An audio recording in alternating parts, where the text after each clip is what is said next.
What have you been up to today? Just woke up, made a cup of Joe, as we like to call it. Is that funny? So we're already starting, are we? Okay, cool. Right, let me turn on Discord camera so you can see me. Okay, then we can see each other. You see, got a wonderful graphic there. The graphics guys even put down that you're a challenger streamer. That when they make that. I don't know. I think they meant challenged, to be fair. So Listen, it's been like 2.5 years, and I'm gonna get it back this season. yeah, Yeah, I just got GM yesterday. you hate League of Legends though. Every time I speak to you about League of Legends, you absolutely despise it. I went through a phase where I hated it, but I actually somewhat enjoy it now again. What's the major change for you? Because you're not a pro player, but you are someone that is existing in the whims of the game. Like it's got to buy you by the balls, by the vice. Um, I've always enjoyed the game. I've always despised the players, and I feel like now that it's been made a bit easier not to interact with other players, the game has become more fun for me. So I think streamer mode was a big deal for me. That's fair And enough. ever since Oh, hello. I think your mic's gone. yeah, I was just saying about how ever since the integration of streamer mode, it's been easier just not to have to deal with league players who are insufferable and make the game miserable. And it's just been fine since. Like obviously I still have my days where I'm a bit cranky, but Bit of an it's unhappy panda, is what you would say. yeah, yeah, but it's a better time overall than it used to be. That's fair enough. Streamer mode's an interesting one. I was speaking to him about Nemesis yesterday. He also agrees that it's really good, but he thinks it shouldn't be called streamer mode. It should just be called anonymous mode.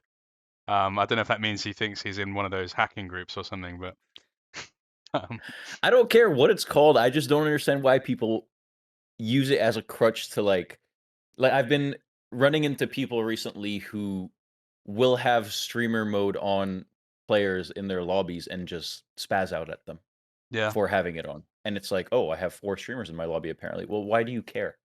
Why does it matter? yeah. You couldn't see who you got matched up with in Champ Select anyway. And I think that the game, the way that it should be played is you should always play for compositions and for draft and not for who you have. Like, it just makes more sense, doesn't it, if you wanna get better at the game? That's fair enough. But Yeah, I don't I know. wanted to ask you a question, kind of right off the bat. Like typically when we do this, I kind of it's circular and it's structured, but I just feel like we're acquainted with each other enough to where I feel like I can go wherever and we'll work it out. Yeah. There was a period Yeah, of let's do time it. where you took League rather seriously, a bit more Yeah. than you do now casually. Obviously, more primarily you're streaming it now. But Yeah. there was a time where there was talks of C9 Academy, there was talks of LS talks about your clicks like a horny chiropractor. He Yeah. was he, he has like an unfortunate habit of like you never want to believe when he says a player is good. He does it in such like an ephemerally homosexual way that you never really want to believe what he's saying. But from what we're to believe, you were actually rather good at the game at one point, and you were there was talks of C9 Academy. Talk to me about that. Well, it was weird. I woke up randomly, and it was just another day, and I was just gonna turn on stream and go on about my day, and at the time, I don't know, I was playing a few champions, but not as many as I do now, and I woke up to a DM from Fudge, who was on C9 at the time, and he was like, "Hey, man, do you wanna play for C9?" And that's literally what it was. No further details, explanations, anything. I was like, "Are you did you just message the wrong person, or what the fuck is going on here?" And It he's like, sounds "No, like the beginning of like a 12-year-old's LeBron James fan fiction or something. Like, yeah, yeah, it was completely out of the blue, and I wasn't expecting it, and at the time, I had no intention of going pro whatsoever because my stream was doing incredibly well, and he was like, yeah, apparently LS is looking to join C9, or maybe he was on C9 at the time, and he's looking to bring on Nemesis to play with us, and he sees a lot of potential in you, and you'd be going through the academy team at first, but eventually we'd like for you to play on the team with me and Nemesis." And I was like, and also Crowny. Because so at the time we were doing a lot of co-streams with the LCS, and the main group was me, Nemesis, Ellis, and Crowny. And it was a really good time. And apparently they just saw a lot of potential in me is for there some not a reason. danger there that like did you ever think to yourself, I mean, just be honest with me, level with me, we're close enough. Did you ever Yeah. think, is LS just trying to fuck me? Oh no, we were way past that. He No, was definitely trying to fuck me. Way past that.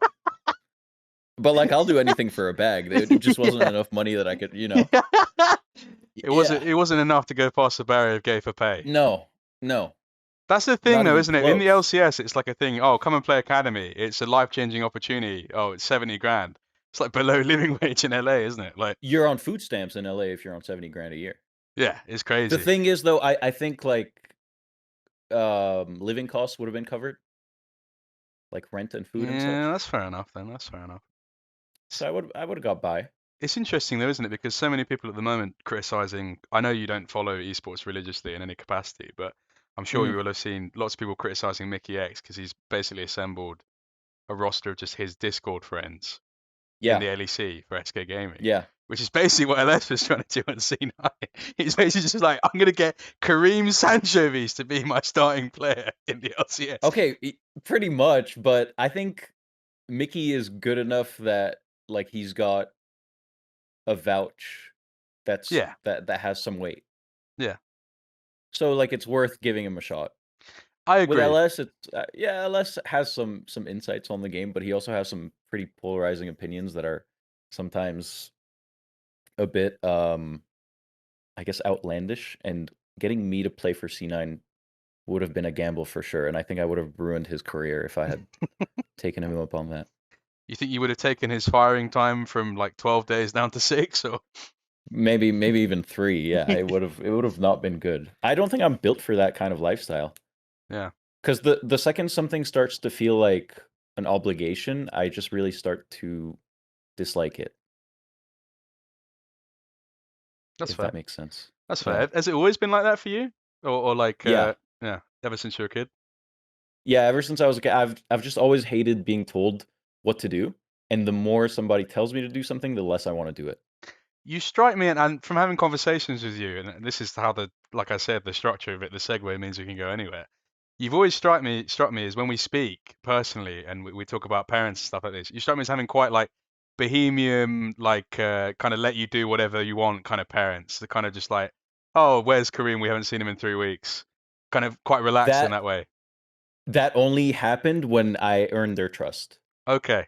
And that only started happening in my 20s. Up until I graduated university, my parents were very much in control of me. And in fairness, they did it out of care, because we immigrated to Canada, and they wanted the best for my sister and I. So they wanted me to go through schooling. They wanted me to graduate and get a decent job, and just live the, I guess, Canadian dream, of just being stable financially and everything that comes with that. But I just never really wanted it. I wanted to do something a bit more on the creative side, and it was very hard, especially with Arab parents. I had What to, do your parents do, well, just out of interest? I don't know if you've ever talked about that. my parents' interests. What do they do, like for work or career? Well, my mom originally was a interior designer, and then she came to Canada and got completely destroyed by the structure of what's called Canadian experience. So it happens pretty often where people have this idea of immigration where they're going to just be able to do the exact same thing but overseas, and they end up being met with um, a system that doesn't, I guess, recognize their accolades where they're from. So my mom had all these certifications and everything, and they were just not valid here. So she had to go through working like administrative work. She was up until recently working at a mortgage company, and she was miserable. And thank God I was able to retire her and tell her that she was able to just do whatever she wanted now. So she's back home in Egypt taking care of her parents. It's quite nice of you. You did the thing. You actually managed to beat the content creator trap, where like you retired your mom and you didn't make a TikTok out of it, where you like completely Oh, like exploited her emotions for like some yeah, video. like the how can I make this about me type of thing. Yeah, yeah, No, it was a lovely thing to do. Like that's yeah. always been my dream, and my number one priority is to just allow her to do whatever she wanted because I could see this place just really taking a toll on her, and I could see the fatigue, and I could see the aching physically, mentally, emotionally, everything. Um, my dad, growing up, was a engineer, and he worked with hotels, which is why we did a lot of traveling. So I grew up in like 7 different countries growing up, and ended up in Canada in 2012. But they were both very strict. And now my dad's a marine biologist, which is makes no sense at all. Um, and so I went through school and everything, got a job doing finance downtown in Toronto, and it I can't imagine was you doing that. oh brother, I put on the suit and everything. I commuted an hour and a half both ways every day, and it was sucking the soul out of me. That reminds me And at the so time, much of there's a great story that Nick Mullen gives on his okay, podcast where he talks about how he used to work in a call center and how he used to just like it was a real job for him, but he turned it into just a complete like torture device. Like he worked at the call center and he would go home and prank call the call center. I can't imagine someone as non-serious as you. Did you let that kind of whimsy in you like out? Like did never. were you And pulling? and that's what killed me. Okay, Is that I couldn't be myself. It was just like corporate small talk and like clicking the button on the computer and answering calls and overseeing portfolios and just all kinds of nonsense that I had no interest in doing. And it felt very restrictive mm, on my soul.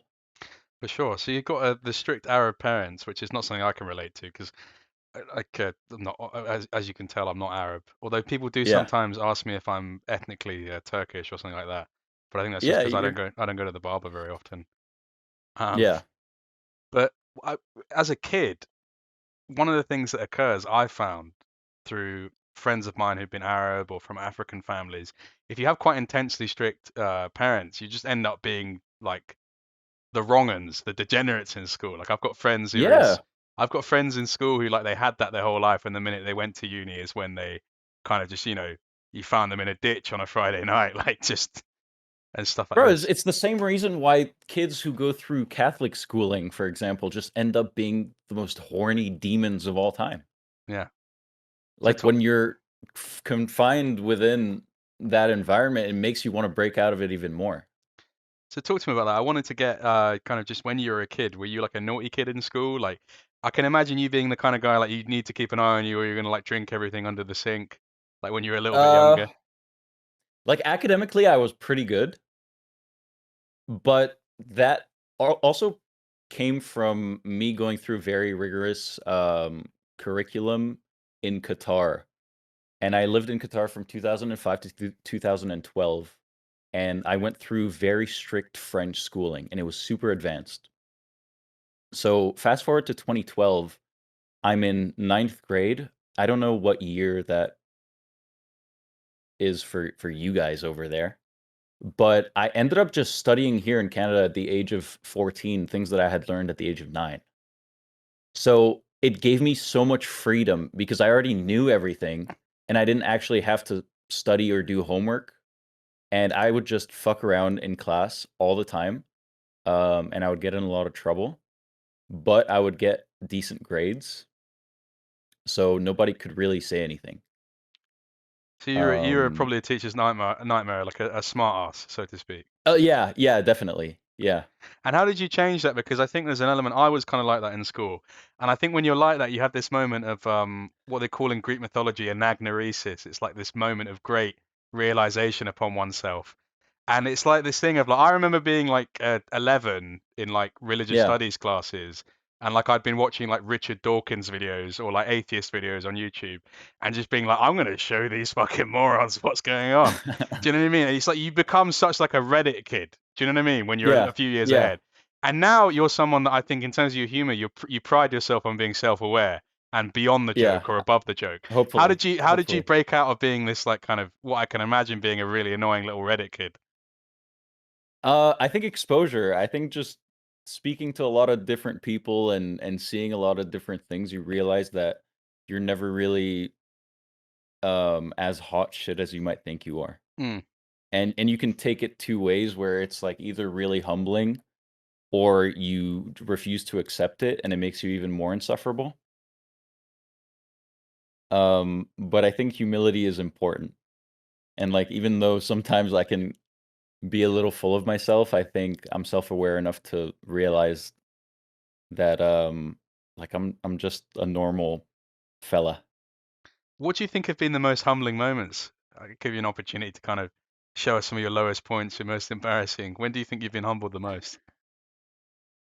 Oh, like there's been dozens of them in streaming, for example, where I've joined like even just the dumbest, most trivial things. Like I'll join an Among Us lobby, and it'll be like Ryan Higa and Deji from KSI, and like Ludwig, and there's all these guys, and nobody knows who the fuck I am. And I live in this bubble where I'm streaming to however many people, and they come in every day, and they know who I am, and they know what to expect, and they know me. So it's like a very different atmosphere because none of these people know who I am, and none of these people give a fuck. And it's just like, well, wait, no one's here for me, and that'll humble you. Yeah, I can imagine. Yeah. Wow. Yeah, that is quite a. Do you have any sort of do you have any sort of idols in this space? Like one of the things I've experienced, for example, is that I grew up watching LoL esports, and obviously because I've been an interviewer, like there's Yeah. still some players where like, even despite the fact I've interviewed Faker, if I'm in a room with Faker, like I'm not fanboy necessarily, but like not Mm. I feel like the way that people speak about that is like so in like there's a subconscious racism to it because I'm just like, oh, when I'm in a room with Faker, I can like feel his spiritual pressure and shit like this. But it's like it sounds so bad to say, but it's kind of true. For you, similarly, despite being a streamer and kind of reaching heights and being in these rooms, is there anyone that you, if you're in a room with them, you're like, oh my god, this is insane. I guess my first moment experiencing that was meeting Tyler in Berlin. Um he's a very small man, but he's got just some kind of aura to him. He is just nonstop entertaining. He's a joy to be around. He is very humble and a very good guy, and you would never really expect it from watching his stream. And he's someone I looked up to for a long time, and he actually got me into fitness because he used to do these streams that were like power meets. Power mids, yeah. Yeah, and I'd watch those all the time, and it was like, wow, like this guy, he's just very inspirational. Um, so Tyler comes to mind. Other than that, I've never really been one for like watching many streams. But I've made a lot of really, really good friends also that keep me grounded and hold me accountable. Mo, for example, has been like a brother to me for my entire streaming career, and now I'm lucky to have guys like Hamza and Nick. Humzh is good I because wouldn't. if you ever need like financial advice, like he just puts the turtleneck. Oh, He puts the yeah, turtleneck yeah. on. Like as much as he is like just a very silly, unserious guy, when it comes to having a serious conversation about things that matter, he will be there for you, Yeah, and that's something that I respect a lot. he's a good guy. He Yeah, is a he good is guy. He's very definitely. he's very very sensitive man. Yeah. Not very good at League though, unfortunately. Hey, better than me now. Is he? Hamza? Yeah. I mean, Well, 1.3K Korea. I don't uh, think I'm hitting that. yeah, I suppose he is. How did you let that happen, Yeah. really? Because that wasn't always the case. About him being better than me? Yeah, how have you let that happen? Well, here's the thing. I think overall at the game, I'm better. I think he's a better solo queue player. Okay, that's But I think in a that's competitive controversial. environment, I would do a lot better than him. Can I just say you've said that, but I watched you play on PMG and you were like actually like drunk in an official game. Like you were genuinely like what? It was we just had a shot before the game. It was that I was watching you play. Like I've seen you. You had at least three or four. Like you were like literally like getting solo killed in lane, like and like laughing while it was happening in like in like an I'm official a game. lightweight. I'm a lightweight. It was only one shot. That's crazy shit. That's crazy But stuff. there's more to the game than just like mechanical prowess. Like there's communication, and that's something he's horrible at. Yeah, yeah, that's fair Yeah. enough.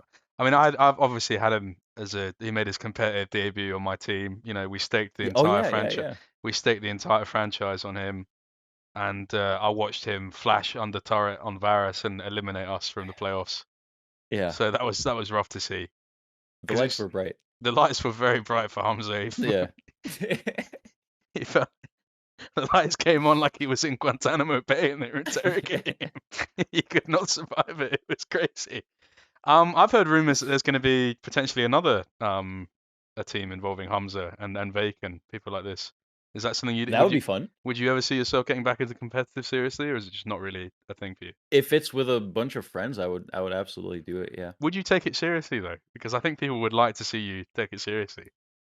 Well, how serious are we talking? Like serious with the like aspirations of going all the way Nah, to but the like at least serious enough to where like LS maybe like talks about you like your clicks are like really good again. Yeah, sure, why not? Yeah, that'd be fun. Yeah, I Cool. would. Circling back to what we were talking about before in terms of childhood and adolescence, you talked about I kind of wanted to go back to that a little bit Yeah. and and just understand a little bit more about how you became the person you are now, because you sort of talked about it now, humility being a big part of it, self-awareness. What was some of like the most kind of individual moments that you think shaped you as a human if you look back, like probably from like the ages of like 0 to like you say, this uni period? What are like some major moments or stories? Oh, I would say, one decision that I will never look back on without just a sigh of relief is just having taken the risk of following what I thought I could always do. So I got myself in this loop of like there was a lot of pressure on me to do what I was supposed to do in terms of like just getting a job and making sure that I had fulfilled the vision that my parents had set out for me. But at the same time, I had this little, I guess, dream on the side with potential. But it was just such a huge gamble and so impossible to explain to my parents that I was just going to quit my job to play video games full time. But I told myself that I didn't want to be 40 years old and look back on this and just regret it down the line. Um, and the fact that there were so many people willing to support me because it was a huge thing at the time. I had made a whole announcement that I was going to just all in this streaming thing, and all the support meant the world to me. And I was urging people to keep showing up so that we could make it a reality. And the fact that people were willing to do that, it really changed, I guess, the way that I viewed my own viewers. I think this is something that bigger streamers will struggle to do, but seeing every viewer as an individual and like knowing a little bit more about them than surface level is something that I've learned to do out of love and care for my community. Um, and I think just having that approach made me more human in a sense as a streamer. I suppose it's a difficult it's an interesting thing to explore, isn't it? Because you sit in the middle of kind of two crossroads there, because it's a conversation about how much do you invite in, how do you create those barriers, what can lead to maybe parasocialism, but then you're also advocating for like quite a deep connection. I mean, I also feel similarly. There's quite a few viewers I it's a weird boundary, isn't it? Because there's so many people that watch me as well, and like I'm friends with them. We've gone out for drinks. You know, I see them at events. We hang out. They're friends, but it's like there's still somewhat of a barrier there. How do you maintain that? Because it's a big discussion, isn't it? It's very important to have boundaries and to have like a very low tolerance for people who cross them. Because I've had insane cases of people who just take advantage of like what we've just talked about and go the extra mile to make sure that they get a little bit closer to me than others will. A few years back, there was this insane case of a guy called Lucas who decided he was from Poland or something. Um, he decided to learn Arabic. That's where they took the walk. They Sorry. they did take the walk there, yeah. Yeah, sorry. Carry on. He decided to learn Arabic just so that he could communicate with me and me exclusively. So he would type in my chat only in Arabic and like mention me to make sure that I would see the messages and that nobody else could understand but me, so that we would have this like more intimate way of communicating. And like he made it very clear and obvious that he was only learning Arabic so that we could speak Arabic together. So I think some cases are a little bit more scary, but I think it's also nice to believe that most people won't cross that line and just genuinely want a nice place to hang out and like feel like they're not just like a number um added into the viewer count. I think the worst thing about that story for me that immediately strikes to mind is there's probably like some like right-wing article out there about them building like a mosque in Bluskostok, Poland, and it being his responsibility. I mean, probably. I mean, I shot it down instantly. Yeah. So I think I might have turned him back into like a racist or whatever they like to You're like, hey to buddy, do over there. hey buddy, stay over there, white remember your boy. roots. Stay Yeah, over there, remember white your boy. roots. But yeah, boundaries are important, and like it's with time you start to understand a little bit more and recognize patterns, and it's like, okay, this guy might be a little bit weird, so you just have a little talk about it, and if it Yeah. still persists, you just get rid of them, and then that's the whole thing. What are some of the more, because that's obviously more online, but if you haven't, what some of the more insane encounters you've had with people in real life? Because I haven't had any. I remember Nickich telling a story of like you guys went out to like a bar and someone just came up to Nick and like called him a pedophile or something. Yeah, that was actually really funny because that was something that happened to Nick, but that same guy was really good to me. So we were out at this bar and we were just hanging out, and a group of guys just spots us from a little far out. One of them sees me and yells, "Is that the Chime Minister?" And I was like, "Oh, don't call me that." But I was like, "Hey, man, you know, what's up? Thank you so much for showing love, blah, blah, blah." And then he goes up to Nick and he's like, "Wait, you're the pedophile from Solo Q." And I just lost it because Nick was in disbelief. He didn't know how to react. And the thing is, Nick in real life is a very like He's like an action man. 6'3". He's like an action He's man. a beast. He is a Yeah. big guy. So you don't just go up to like a 6'3", 230-pound man and call him a pedophile to his face, you know? But for me, I haven't had anything but positive encounters in real life with viewers. I feel like with Nick, And I he's like think he's quite different in real life in that he's like where he's so out there and saying crazy stuff online. He's quite like bashful in real life from when I've encountered him. he's very kind Yeah. and very like I guess unproblematic. Yeah. Like probably the least of all of us in Yeah. the group that we have. On stream recently, he's been a little bit of an angry panda, What do you think's but he is going? a softie. What do you think's going on there? I think he's just giving into the bit because it's content, and people have given him this reputation of being like a bit of a sucker, and he just plays into it well. But I don't know if that's going to do a whole lot of good for his mental health Let's down the line. just be honest with each other. Why do you think he's so stuck? Like, because I think he sucks. I think he sucks.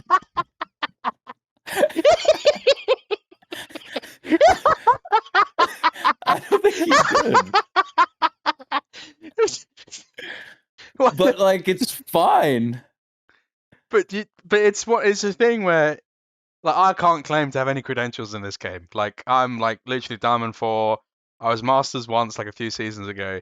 But it's like he plays Right. so much. He And he does. went to Korea and like he had like LS in the room with him. Like he had like Phil Jackson shooting threes with him. And like he was stuck in Diamond. Like what's going on there? Like Well, there's always like a ceiling to potential, and I don't know whether it's like cognitive or mechanical or what, but it's just so hard to get him to learn concepts and not forget them half an hour later. Because Humzh and I had a whole intervention with him in Korea because we were staying at the same hotel, and it was like a show. It was like watching a monkey in a cage and just throwing peanuts at him. We'd go to his room in the hotel and just watch him play. And I kid you not, he would rage and start typing to players in Korea, and he exclusively types with these two fingers. He doesn't use any other fingers. So he'll just like 40 words per minute start flaming in Korea. And because he types so slow, he can't actually look, and he needs to look at the keyboard when he types. He needs to know exactly what key he's pressing. So he's got his eyes off the screen, and he's like getting 3-man and 4-man while flaming, and it's just the funniest thing ever. I just don't know. I don't know what we can do to help him, but whatever he's doing is working for him, and his stream's doing really well nowadays. So yeah. I'm happy for him. I wish him the best, but he just sucks. He sucks. Let's just be honest. And you think there's no hope for him? I don't want to be mean. Like maybe he's a late bloomer. Do you get the impression that he like maybe they didn't tell him he had an assistant in school, but like maybe there was someone who was always following him around. Do you know what I mean? No, because he's outside of league. He's a smart guy. Yeah. He was meant to be an accountant. I think so as well, but from what you were which saying, is crazy. From what you were saying, it sounded like you thought he had additional needs outside of. On the game, he might, but everything else, he's completely fine. So he's selectively disabled, is what you're saying. He's like evil Humzh. where he's good at everything but League. And then Humzh locks in on League. Humzh Yeah, and he's weirdly turns into like a philosopher when he plays League. Like he's like a philosopher. He's like a caveman philosopher in that, like, if you actually manage to hear what he's saying about the game, he gets like the higher order concept. It's just he can only explain it with like. He's always very close. No, but it's like you can tell if he just knew the words, he would be able to say it better. You know what I mean? So it's just like he's just like morals and ethics, like cow dung. If make bigger, like he can explain it, but like he doesn't know the words. He's like just a foreign professor. He knows the information, he just can't really communicate it in your language. The foreign professor. That's good. Yeah. So what I was going to ask you, you kind of Humzh and Nickich, kind of two of your closest friends now, but you've kind of witnessed them right at the beginning of it. Yeah. I wanted to you've told the story before about the meeting at Starbucks with Nick, and you've told us a little bit about the story with Humzh.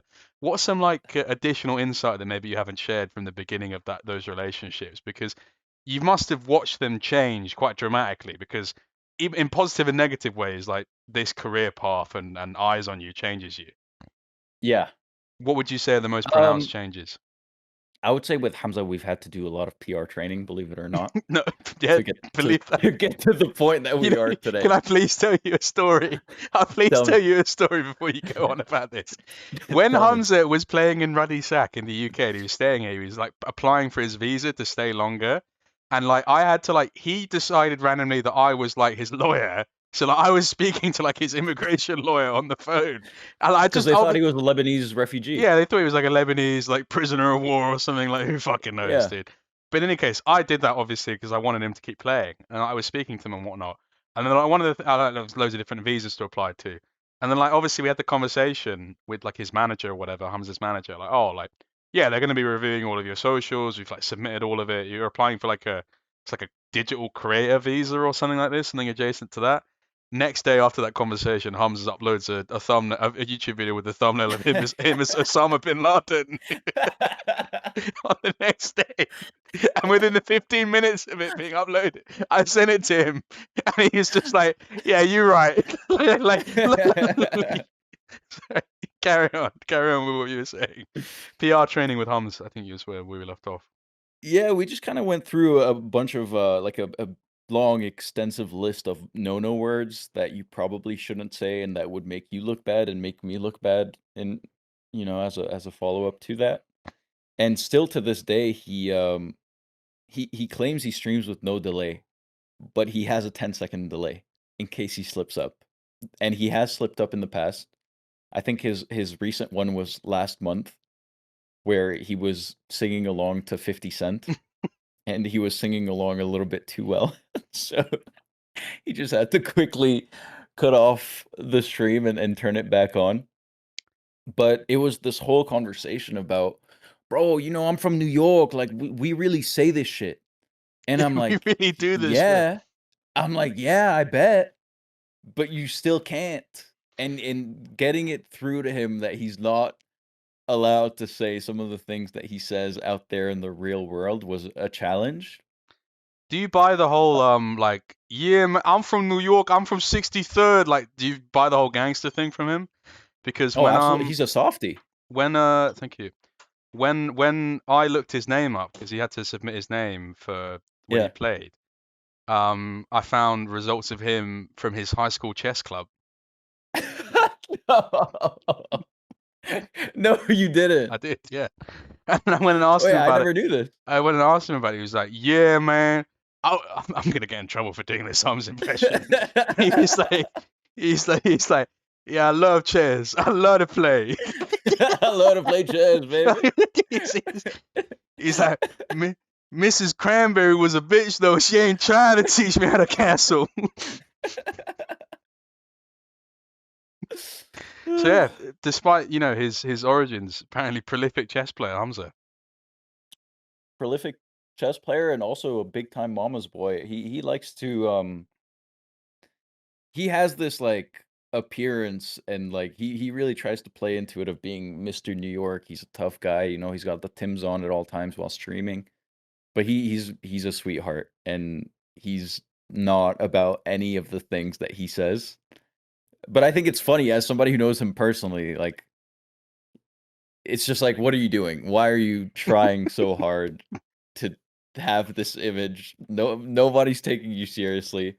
But hey, whatever, like whatever floats your boat. Whenever I get that, I get this image in my head of like him teaching himself how to like get sturdy in the mirror at home. Yeah. No, at some point he had like this weird tick. I think it was Worlds in 2022 where he just couldn't stop getting sturdy. Yeah. He was just addicted to getting sturdy, and he'd do it publicly, and we'd be like, "Man, you really need to stop." It's like great. Sturdy. It's like my favorite clip from all of you hanging out at Worlds 2022 is you guys recording Mo eating the glizzy. Yeah. And I was just going like, "Hey yo." Yeah, that was the thing at the time. Like, you were not allowed to eat hot dogs. Yeah. I get the impression that you were probably just doing it anyway, though. Doing what? Eating glizzies. Like, I can't imagine you. I feel like you would just do it. Oh, I did it.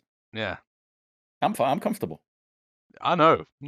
I know who I am. You're a little you're a little flagrant sometimes. You're a little, What do you mean? Like, you're not afraid to like. What are the people calling it? Queer baiting? I think it's what I describe some of your behavior. We need to talk about this because these are allegations that I have been facing recently, and I don't know what they stem from. I think they're completely baseless. Dude, literally, I've been seeing photos of you on the internet for like the last 6 years of like you, arse out, like with your legs crossed, facing towards the screen. My ass wasn't out. Maybe I'm imagining that. Maybe I'm the gay one. I think you might be. You got a little fruit to you though. You got a little fruit to your smoothie. I'd say like 15%. I'm not a whole cake, but where do you get that from though? Because that's a thing. People in the UK have that if they're like from sport culture, because like locker room stuff. Yeah. Where do you get your fruit from? I think that's definitely what it is. Did you play sports growing up? Yeah, I played football. I played basketball. What position? Football. I was a center back. Talk to me about your profile as a center back. Like, are we talking about set piece diversion? Are we talking about long distribution? Are we talking about someone that can beat their man? Like, I want to I mean, understand you as a player. Like, what's your football manager profile saying? listen, aerially, I was a bit challenged because I wasn't the most athletic, but I had good vision. I like to. I would say if I was to compare myself to any player, I would say it would be like a Mertesacker. Oh my god! You know? Well, I did. Oh I no! didn't end up going. Yeah, well, at least I did the world a favor and didn't end up going pro or Nah, anything. Mertesacker was all right. At least he didn't. There's some other like horrific centre backs you could have named, like Mustafi, Sure. Socrates. Yeah. Because you're an Arsenal fan, right? From what I remember. Yeah, I am. Yeah, I am. Guna. Um, Gooner from birth. Um, I just got the job done. I had good vision. I wasn't the most athletic, but I knew about the game, and I was passionate, and I just laid it all out. Was that But the was locker room stuff. yeah? Sorry, go ahead. No, go. I want to hear about how steamy it got in the locker room.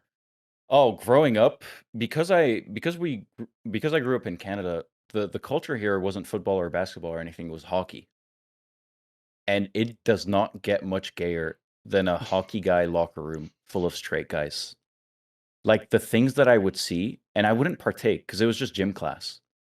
But like the hockey guys would just get butt naked and just start swinging their dicks around and just start touching on themselves and spanks until the cheeks are blue and just like insanity. So I was just very exposed to it all. And I don't know if that Did you changed expose me. yourself as well? I would never. No. No, I would never. But they definitely did. And like I saw it firsthand. And I was like, well, maybe it's not so bad. Like maybe I can like do that, but like 10% of it. Yeah. But Someone's yeah, just sports culture definitely like nothing more gay than a straight sports guy. someone just said Sanch was facing the wall with his cheeks out. I was not. I made sure to never have my cheeks out ever. It's interesting. I wanted to ask you quite a complex question in that regard that I'm not Yeah, tasked and I'm not culturally tasked enough to ask, but I'll try and navigate it in a non-awkward way. As someone sure. that kind of has this kind of dual identity in that you are Arab culturally, and there's Yeah, a very funny clip I saw you on YouTube recently. Where someone asked you, "How do people feel about you when you speak Arab? When you speak Arabic in Egypt?" They say, well, people look like me." So it's like this thing of like, in Canada you're white. When you go back to there, you're Arab. It's like lots of people probably look at you when you're growing up and thought you were white or maybe maybe a bit Arab, maybe a bit white. What is it yeah. like those dual cultures? Because I feel like they're very different. How do you deal with with white people growing up? It's kind of tricky because like it's very easy to fall into having other people tell you what you are. Mm. And you can get stuck in like or you can get trapped into it's very difficult to explain. But in a way, I kind of dealt with this inner conflict of like for a while I was quite the opposite. People saw me as Arab in Canada, and then people saw me as white in Egypt. So there was like this identity crisis. And I don't know how, but somewhere along the way, I was just like done with all the labels. And it was just a matter of fact. That's when you started listening to Drake a lot as well. I used to be a big Drake fan. Yeah. I'm now one of Drake's biggest haters, but um yeah, it just came down to okay, this is my identity. I was born in Egypt. My parents are both Egyptian. My name is Karim. Why are people saying that I'm white? You know? And it was just very it was all very confusing to me, and I had, like, endless arguments with my chat, and they were like, "Well, no, technically, like, this is the definition of this is the definition of that." Oh, do you have to deal with But the woke thing of people saying you're like white presenting, so therefore you're white passing is the white term that pass? they Oh, like to go okay. for, and I think it's just nonsense.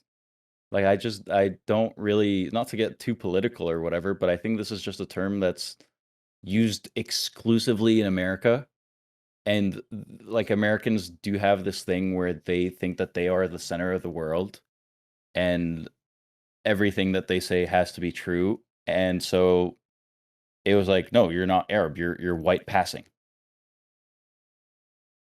and I just kind of was very confused by the whole thing, and eventually I was just like, no, like we're not going to do that. Was there a time then in that confusion, because obviously you're dealing with all of that like external gaze? Did you feel like you had to like Yeah, reconnect with your culture a little bit?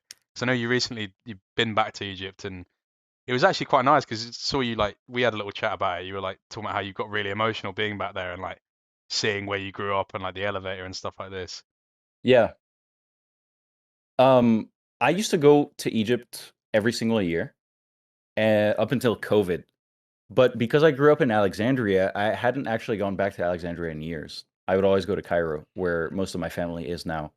So that moment of emotion came from me going to Alexandria and seeing the living conditions that we were in, growing up. But I've always been very much in touch with my, I guess, Egyptian side.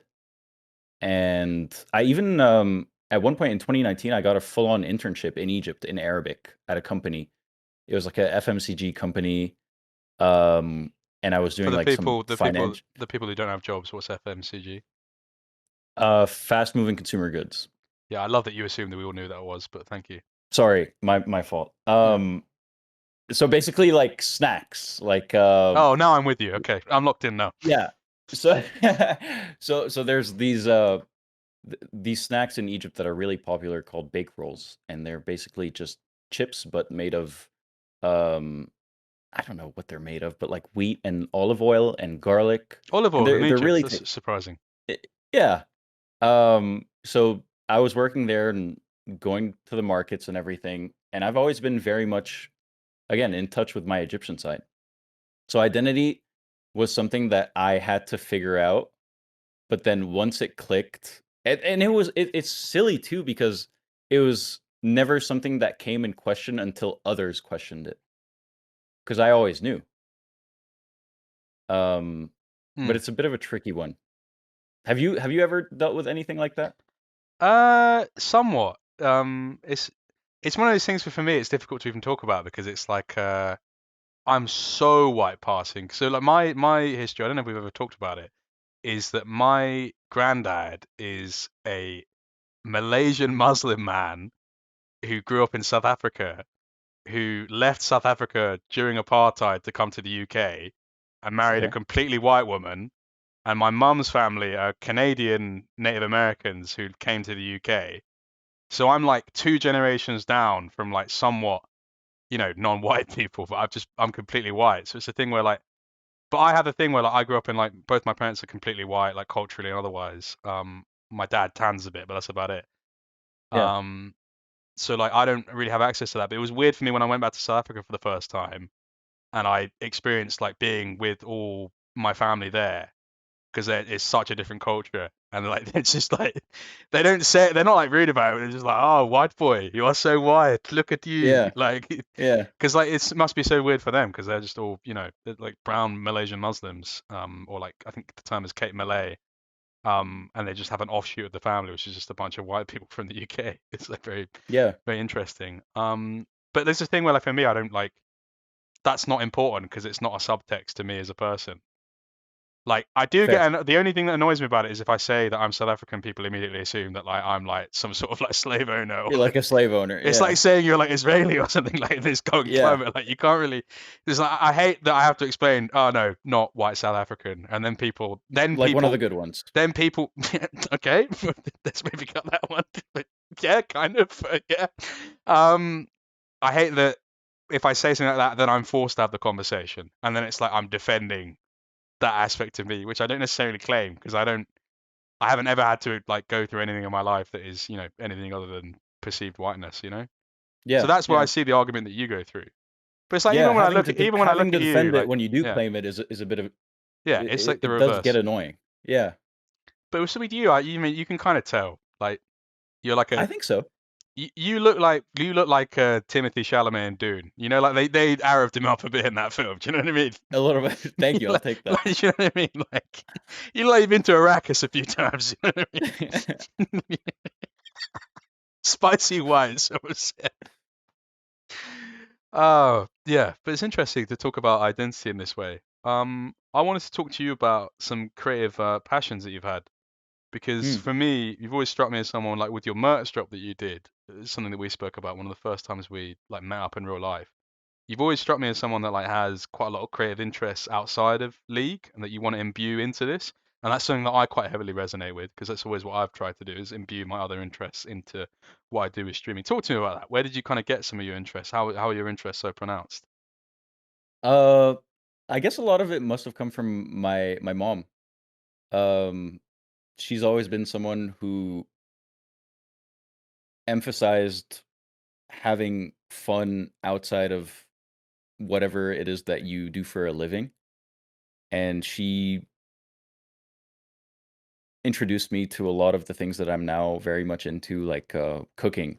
Mm. Cooking is one thing, for example, I'm very, very passionate about, and I've always said that when I retire from streaming, I wanna go to culinary school. Um, I just think it's very important to have more to you than your occupation, and I think it just makes you more interesting as a person because just having a conversation with somebody and they only ever have one thing to talk about, it's I don't know, it just never makes for a very good, time.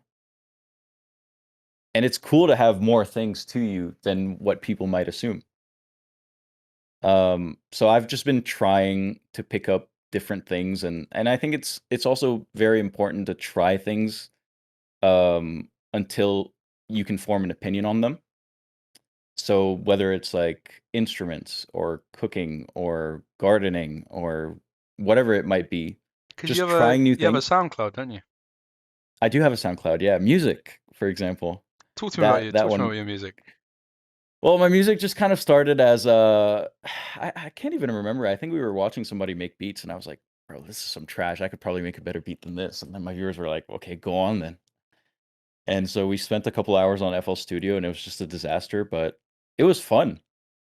Um, so again, it's like one of those things where you just try it and make an opinion on it. Luckily, I haven't been in the studio for a few years now. I didn't even know you knew about this. I do my research. Yeah, what do you think? I think it's okay. I think it's cool. I Just think it's okay. Sorry. I think if you put a bit more effort, like it's one of those things where it's like you'd get better over time, right? right. But I think for I the don't think amount I of time did. you put in, it was good. Yeah, Yeah. And it was very well received. rave People reviews. loved it. Yeah.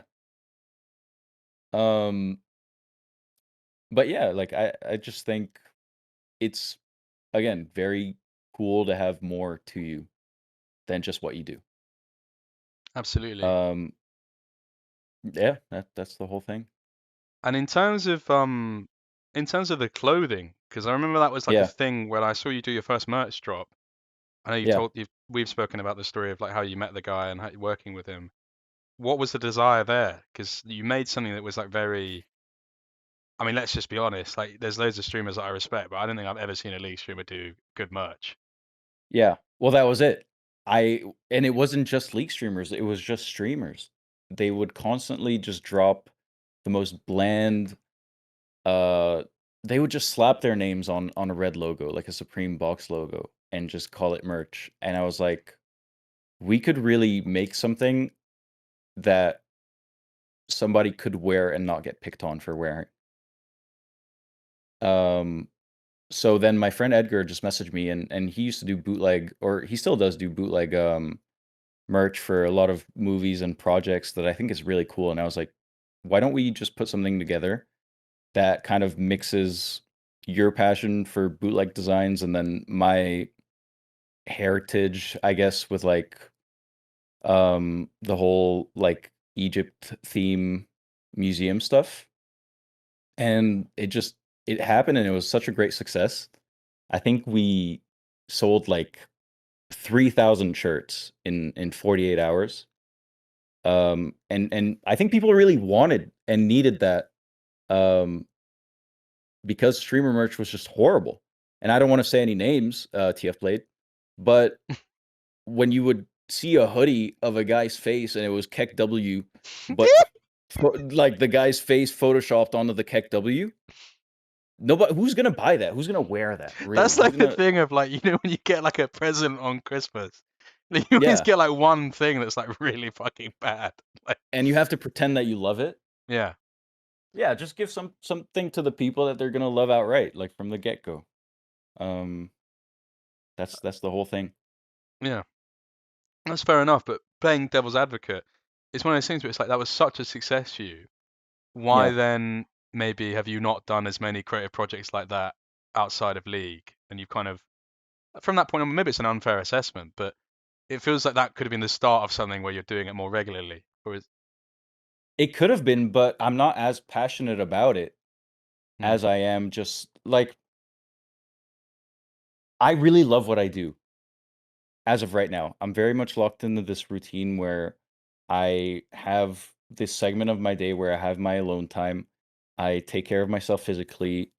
And then I'm able to just have the freedom to get on and turn on my stream and do whatever I please, and people will tune in and interact, and I can just have lovely conversations and have a good time and laugh and that's it. And I love that. It's very simple, and I think there would have had to be a lot of work put into making that a much larger scale thing.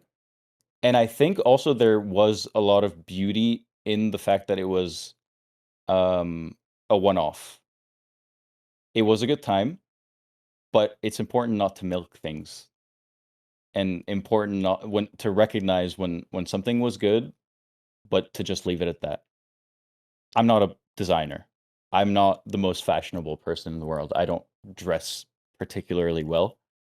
So for me to just all in merch because it did really well one time, I didn't really see it as realistic. I don't know. I wonder because we've talked about it, and you Yeah. can tell me that you don't want to, or we can move on. Yeah. An offer I always extend to anyone who do these interviews.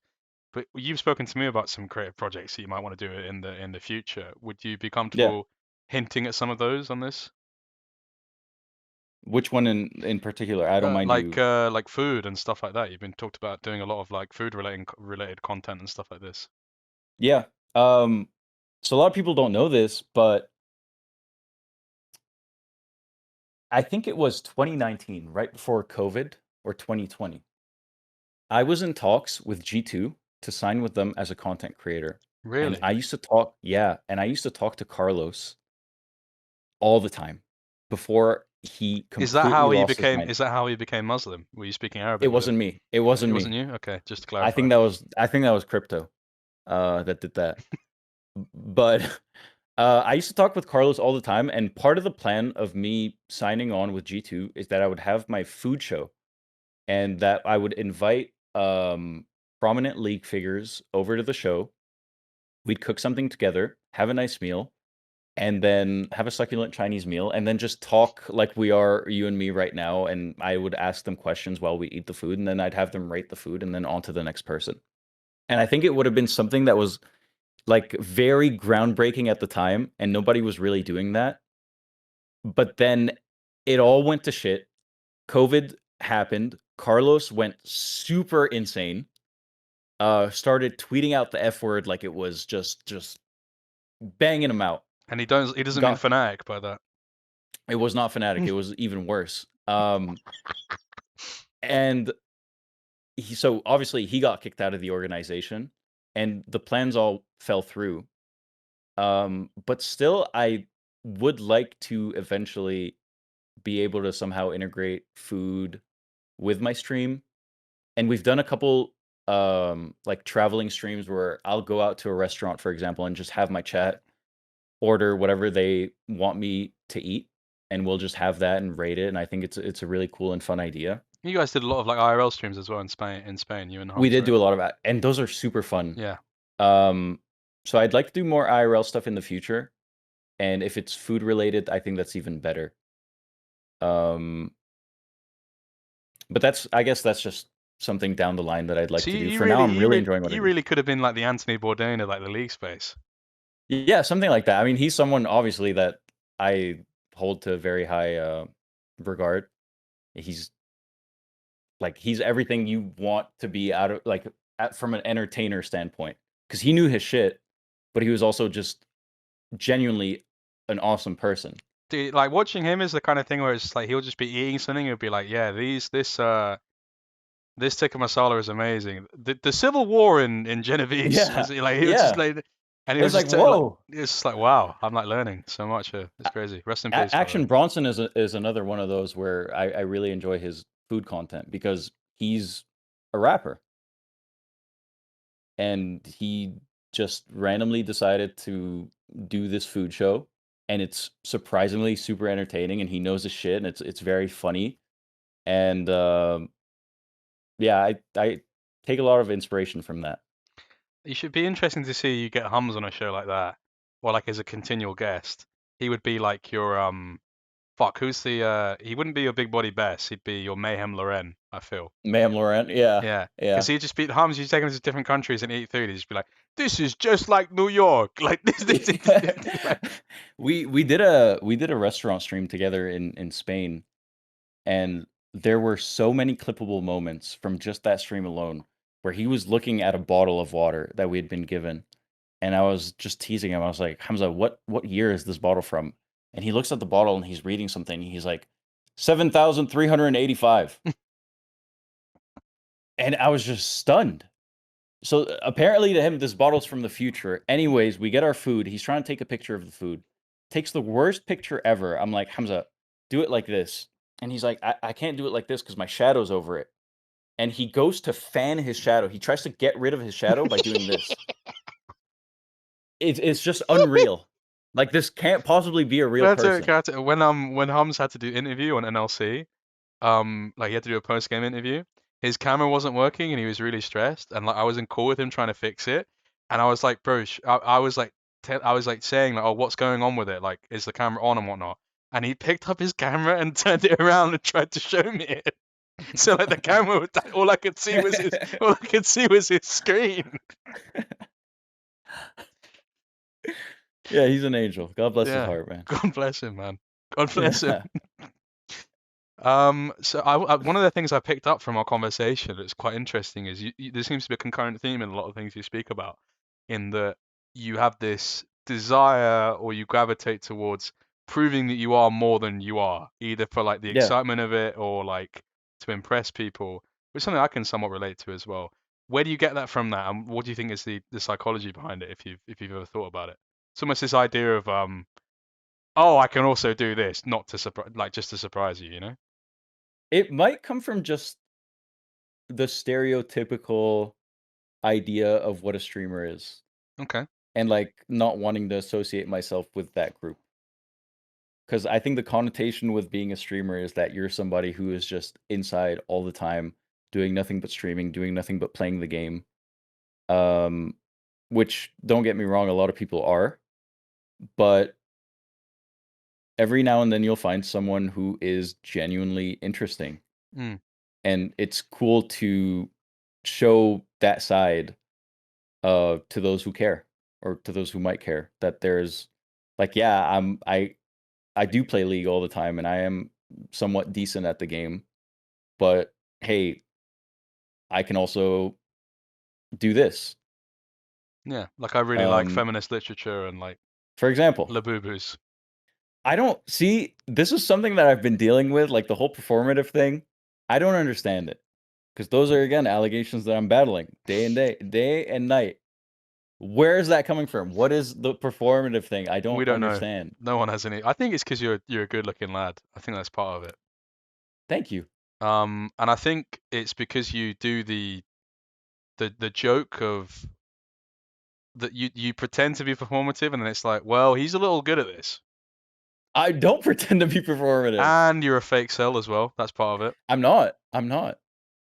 What I'm a no, stone cold true cell. you can't just be that for a few months and then suddenly you can't just come back over here. You Like can we're though. not just gonna welcome you home, like welcome home, cheater. Like you were No, it's we like saw a you over Muslim having a bit of pork and then being like, nah, it's not for me.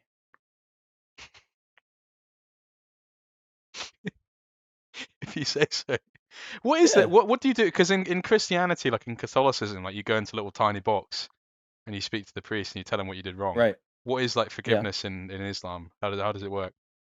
I don't know. I'm not Muslim. Oh, so I'm just racist. Yeah. But I get that a lot, and it's fine. My parents are both Christian.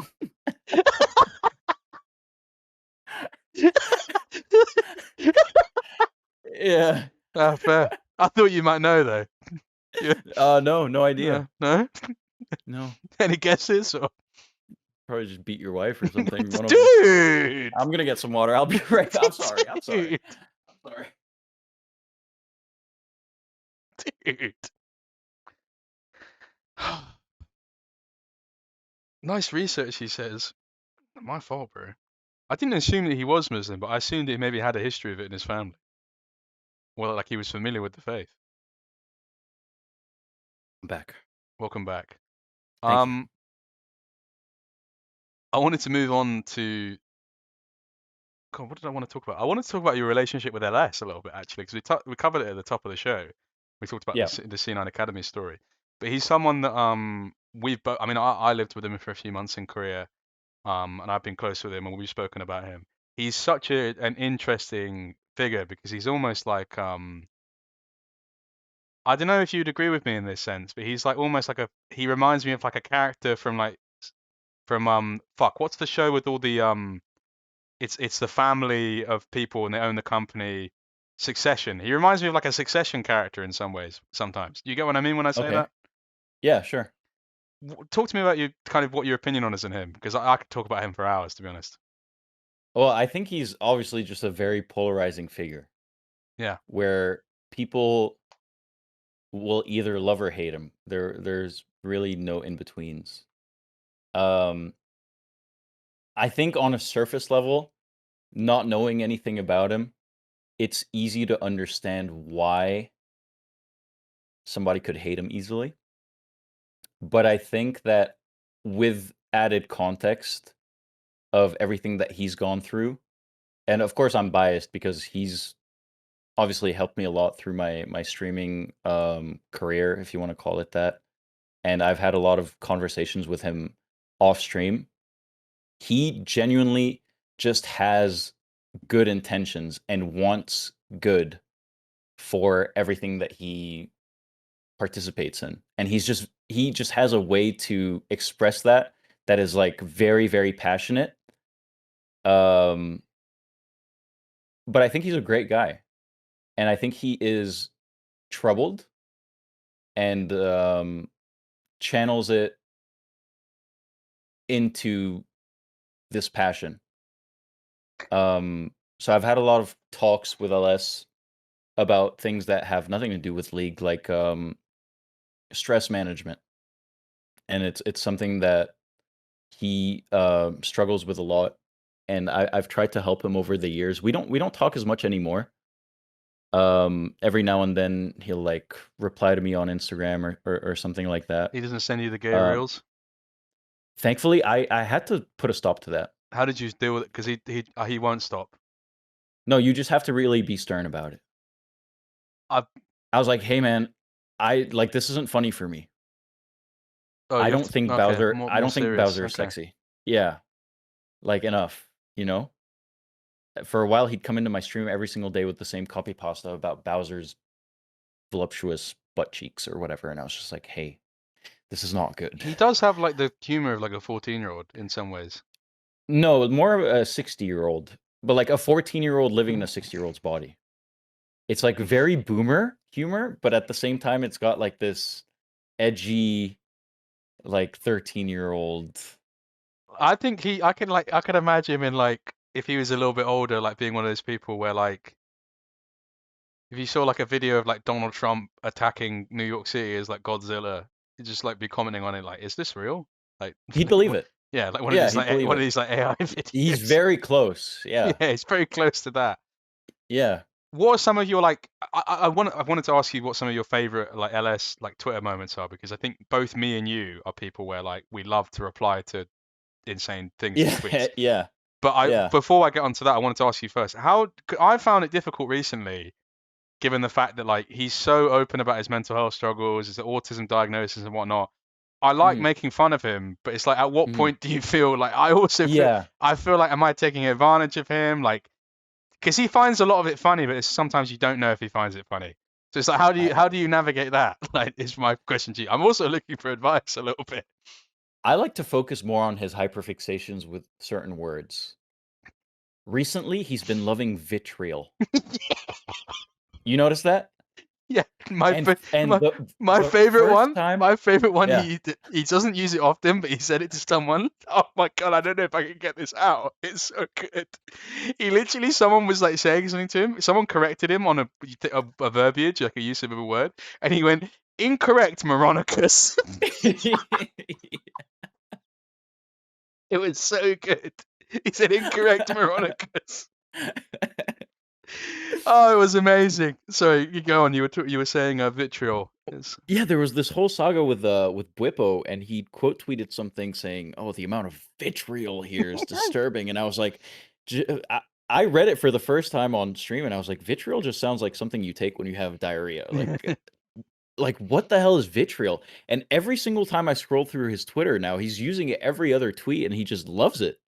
And I Yeah. think he really enjoys using words that he knows people won't know. And he kind of like prides himself It in doesn't like, feel natural to him, is what I will say.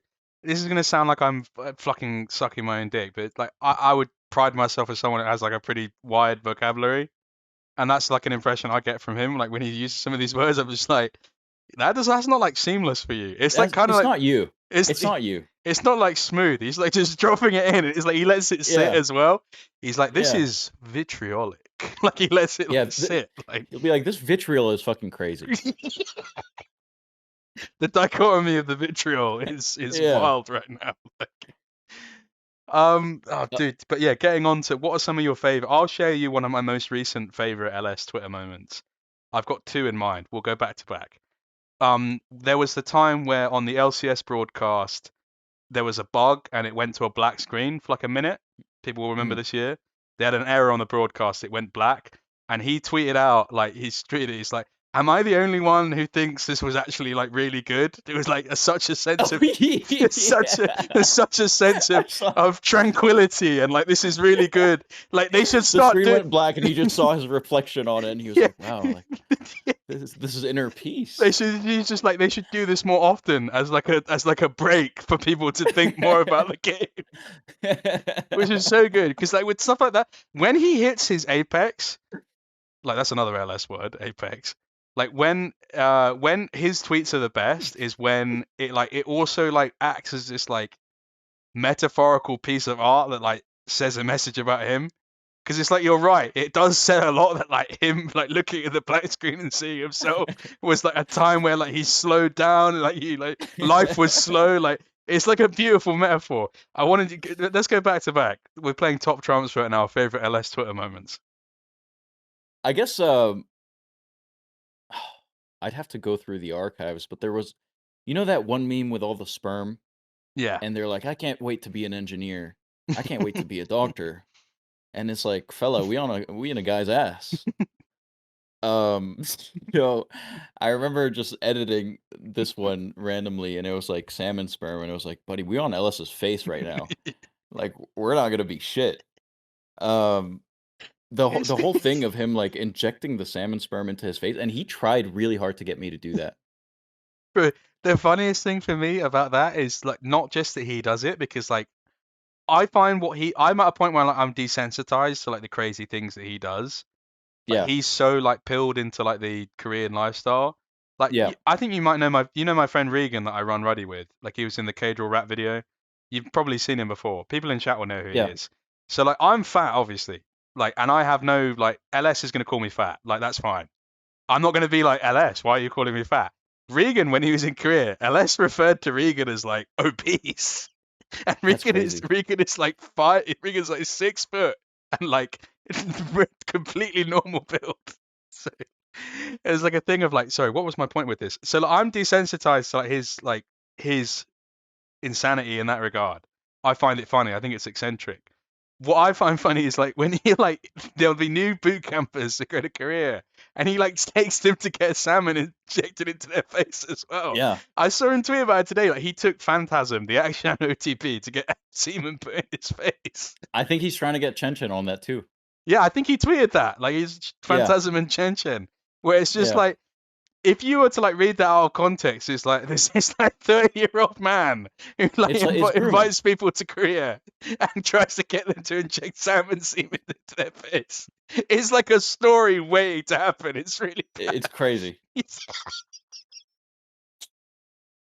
Right, so you shared your LS one. My second favorite LS one is just how I find it so funny like how inept he is at anything like culturally related. Like, but he thinks he knows what he's talking about. Like, I remember he did this list of top 10 performances in films. Yeah. And I remember him talking to me about it in real life, and then he did the list on Twitter, and it's like his top 10 acting performances in films is like, uh, I think it's Benicio del Toro in what's the film where he plays the psychopath who flicks the thing, flips the coin. It's not Silence of the Lambs. Oh, No Country for Old Men. No Country for Old Men. I don't even think it's is it Benicio del Toro in that film? I'm not sure, but that's number one already to me. Red flag. Then I think he had Saul Goodman from Breaking Bad at number four, and then like at number five he had like Walter White from Breaking Bad, and it was I just mean, I would have thought the way you're doing, he'd have like Alvin from Alvin and the Chipmunks at like number 8. Like, it's like so funny to me, like when he talks about like films, it's just like very clear, like like the Michael Owen story where like Michael Owen's only watched like 8 films, like he's only yeah, watched like Lion King and stuff like that. Like whenever I yeah. hear Les talk about like anything film related or TV, it's like amazing to me because it's like It's like so just stick to the tier list, man. it's so funny because it's like he's such a I don't mean to say to glaze him, like he's such like a almost genius level mind when it comes to League. Like Yeah. the way he speaks about it is like if you really get to grips and if you really understand that it's not really about what he's saying, it's more about like how he finds what he's talking about and how he Mhm. reasons it. He's wrong quite often, which is fair, but it's like more the process, which is quite genius. It's then so funny to see it compared to like when he talks about anything that's like outside of that. Because I But remember, that goes back to what we were saying earlier, yeah. is that how cool would it be if he actually knew his stuff when it comes to films as well? Well, this is what I always had a conversation with Max Walder about this, where it's like if LS like had gotten into like stock trading, he'd be like amazing at that. Like there's loads of Yeah. different ways that if you applied his skill set to something else, he'd be like incredible at it. It's just that like Yeah, yeah, yeah. League became the thing that he like used his brain for, you know? Mhm. And it's so interesting. Um God, what was I gonna say and talk about? The metaphor I've always had for LS that I find so interesting is it's like imagine you had so that there's this old like hell I don't know what the genre of show would be, but like Scrubs or like ER, like all of these shows that are like in hospitals. There was a Yeah, show like called House. yeah, like House. There was a show called Saint Elsewhere where like it was in a hospital, but then like the grand reveal at the end of it was that like the entire show was in this like autistic kid's snow globe. Like this hospital zooms out and it's a snow globe that like this autistic kid is like shaking. To me, like LS is like that, and he's like almost like Rain Man, but he can only communicate with the world in his genius ideas through the lens of like Batman, like Dragon Ball Z. So it's like he's like trapped. It's almost like we were talking about with Humzh, where it's like he understands these things, but he has to Yeah, caveman it out. I think LS has a similar thing where it's like he can only talk about it through like Batman and Dragon Ball Z and like Magic the Gathering. So it's like yeah. it's almost like it juvenilizes this quite mature and sophisticated mind, which to me is like But in a this way, it also makes him who he is. true. Like, I feel like if he didn't have that funny aspect to him, it wouldn't like, he wouldn't be himself. It's Like, very true. it would almost be it would almost be too much.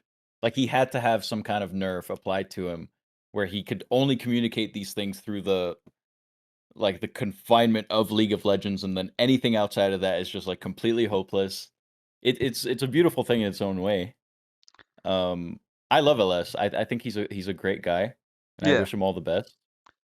Um, but yeah, he is like, he's had some moments where it's just like, you cannot be a real person. for sure. Yeah. What are some other people that you have either close relations for, or you kind of have this like respect from afar in terms of like you just think they're the funniest motherfuckers out there? That is a good question. I think Speed. Speed is somebody who, in my opinion, has grown so much, not in terms of like analytics and like I don't know, like stream wise, but as a person. Because if you go back like 3 years and just watch Speed streams back then, some of the stuff that he would say and some of the stuff that he would do was like back then it was like, do you watch Speed? No, it's like no, loud equals funny. That's not my type of streamer or content at all. But now the content that he makes, I have so much respect for. He puts a lot of thought and research and effort into his content. He does collabs with people who are very interesting. His travel streams are like the streams he did in China. Like he single-handedly brought so much PR to China, and to the point where I wanted to go to China to go to Worlds, but I also just wanted to see some of the stuff that Speed was doing over there. Like, the attention that he brought to the country, the culture, the technology over there, it was stuff that I really didn't even know existed. Um, I think he's a generational streamer, and I think he's just so far and ahead of everybody else in the space. I have a lot of respect for him, and I think he's just great. It's interesting with him, isn't it? Because it's like he was almost that, like we were talking about, one of the things you were getting on there is like he was at a crossroads a few years ago where it's like, oh, like this guy very easily could just become like one of those like Sneeko or like Yep. Aiden Ross types where it's just like a lot of this is just kind of like politicized in the nature of like not like the right wing reactive kid who grew up on the internet and wants to say offensive shit and thinks like the whole world is out to get them in response to Mhm. that. So, oh, I'm just Yep. being me and I play games, but you want to like take that away from me, so therefore I'm politicized by that. But he's actually like had this like very like empathetic growth where like Yeah.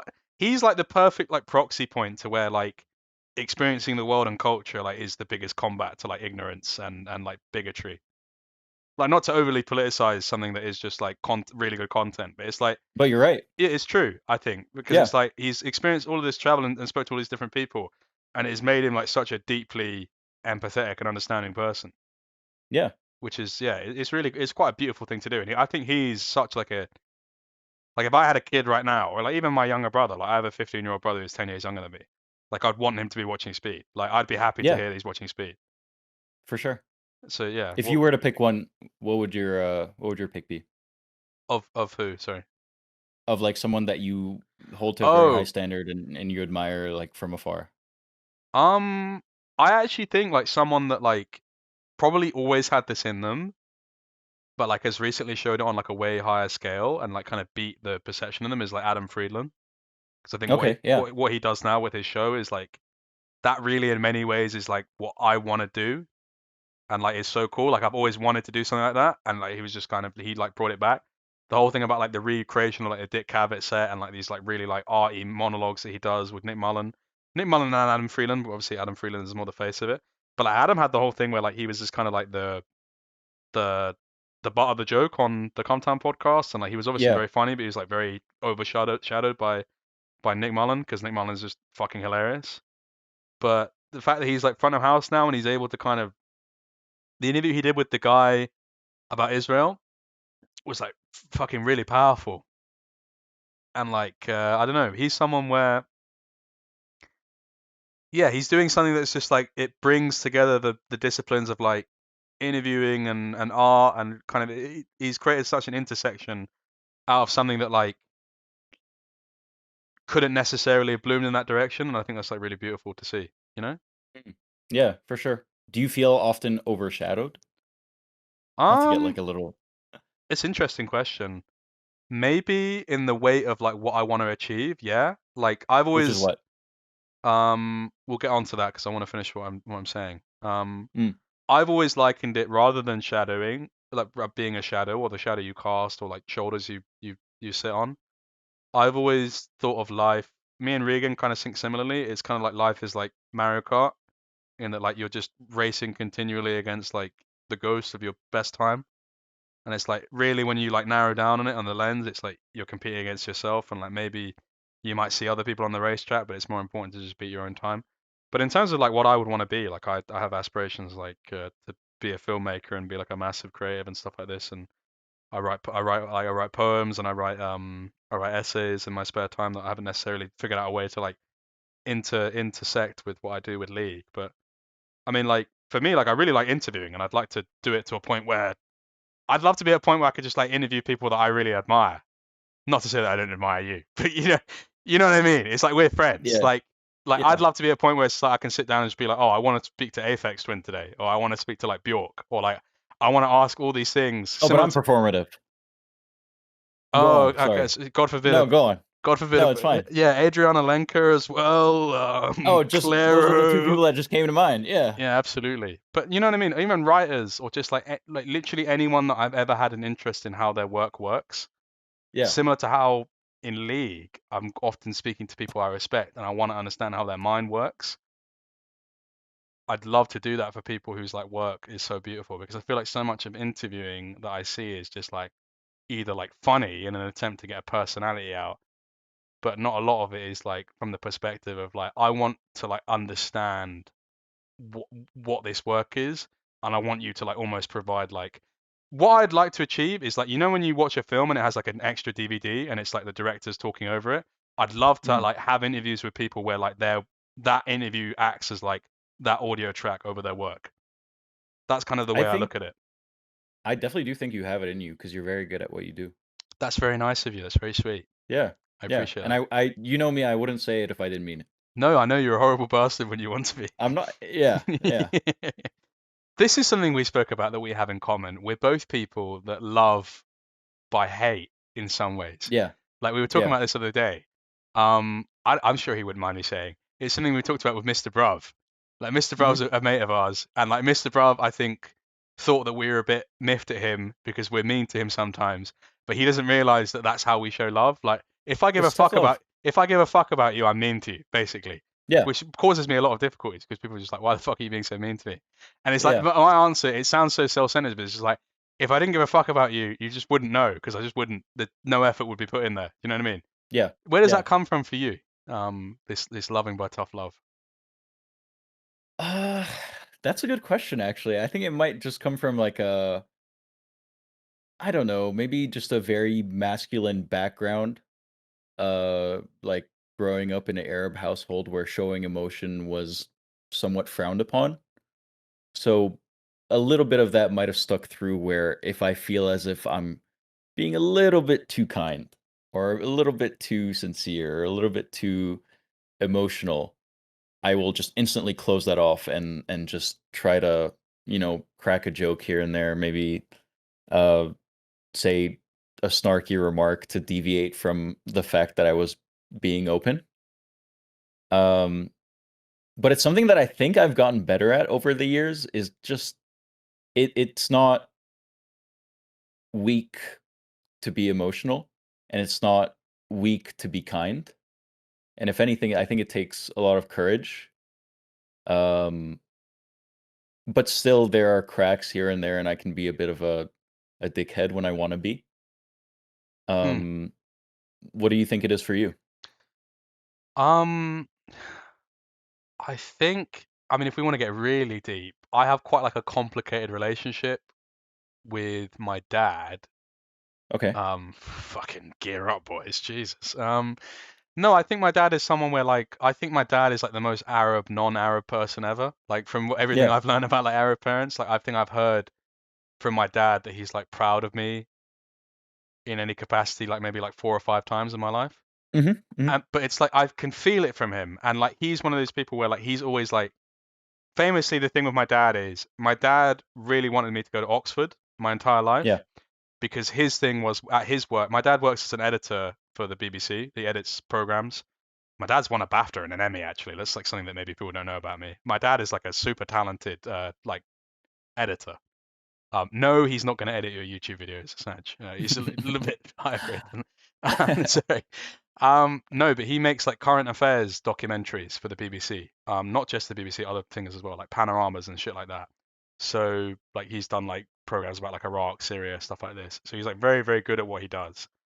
Um, but his thing was at work. It took him ages to get to that point because he would always get the queue jumped by people who went to like better unis. So he was Yeah. always like I was like in the edit suite with him from like age 5, like learning a load of shit. And like he was always just like, you need to go to a good school because I don't want you to go through what I went through. And it was like a thing where I don't know, it was weird because I always just felt like if you want your kid to do that, it's like you need to like nurture them and show them a lot of love. But it was more just like very tough love in getting to that destination. And it meant that like ironically I ended up like completely going in the opposite direction. Like weirdly, we Yeah. work in the same field now. It's such a weird thing for me. I went for drinks with my dad and his friends like maybe a couple months ago, and a load of his friends who are editors now do jobs in esports on occasion. And like when I tell them what I do, they're like, "Oh my god, like you're like top of the field, like in comparison." Because Yeah.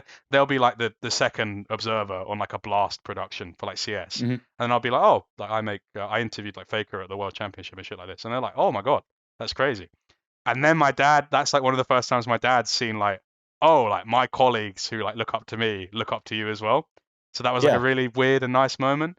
But yeah, with my dad, it's a thing where he's only really ever known how to like push me rather than like put like Direct you. Like, direct. Yeah, like yeah. it's a push more than a like a hand over the shoulder and whatever.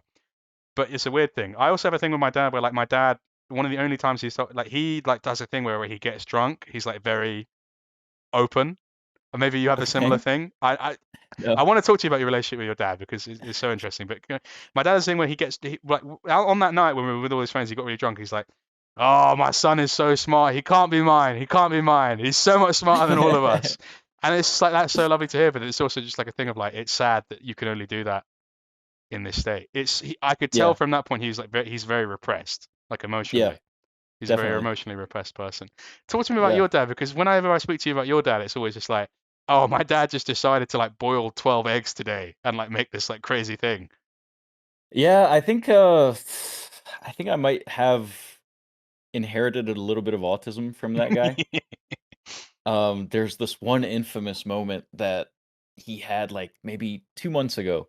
My dad just randomly decided to buy 4 peaches, and he was adamant on consuming every single one of those peaches. Nobody in the house was to eat any of those peaches, and he made sure of it by individually taking one single bite out of every peach and then just putting them all in the fridge. Yeah, So I opened the fridge one day and I just see 4 peaches and every single one has a bite taken out of them. yeah. And Your I was dad's not just, called James by any chance, is he?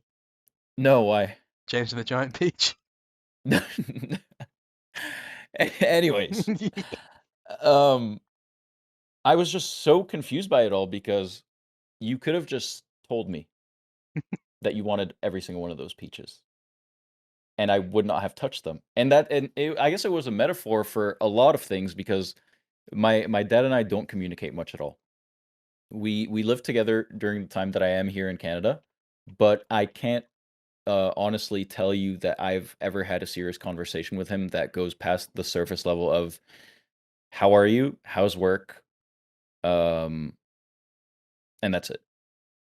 And it's sad in a way because I want to know more about him, but I think his upbringing led him to be the way that he is in terms of communication. And I've talked about this a lot with my mom, who I'm a lot closer with, and also my uncle on my mom's side. And one thing I learned is that it's very hard to change a person that's gone through generational trauma Yeah, I can relate to this a and lot. the way that they were raised. But Mm. one thing that you can do, and it's a beautiful thing, is break the cycle with your offspring. So I see all of the things that my dad did and the way that he communicated and the way that he showed love. And whether or not I agree with it, I still fully love him and I'm very appreciative of everything that he's done for me. But I would like to do things differently with my children in the future. My brother has a very similar thing to where my younger brother, shout out, I think he's watching actually. I love my brother so much, Garth, if you're watching. I'm going to get emotional talking about it. My two younger brothers are the most important people in my life. Garth and Lawrence. It was funny to see at the beginning of the stream. I saw Garth. He's modded in here. He said he typed, "Don't play with him, Sanchi." So it's quite. Yeah.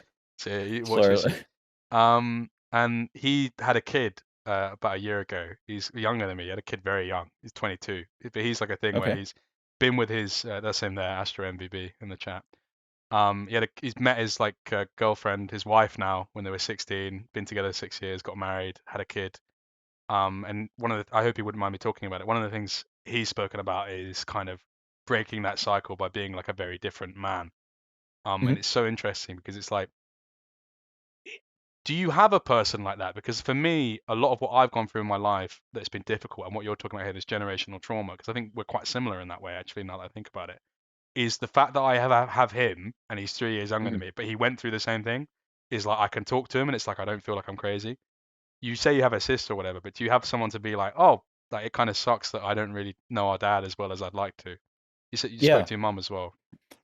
So my sister definitely is that person for me. The only difference is that she has taken active steps into rekindling her relationship with our dad, whereas I haven't had really. I guess I'll say that it's the time, but really it's the courage because it's very hard, and I'm sure you'll know. Like I can only imagine getting drinks with your dad and his friends must have been very stressful for you.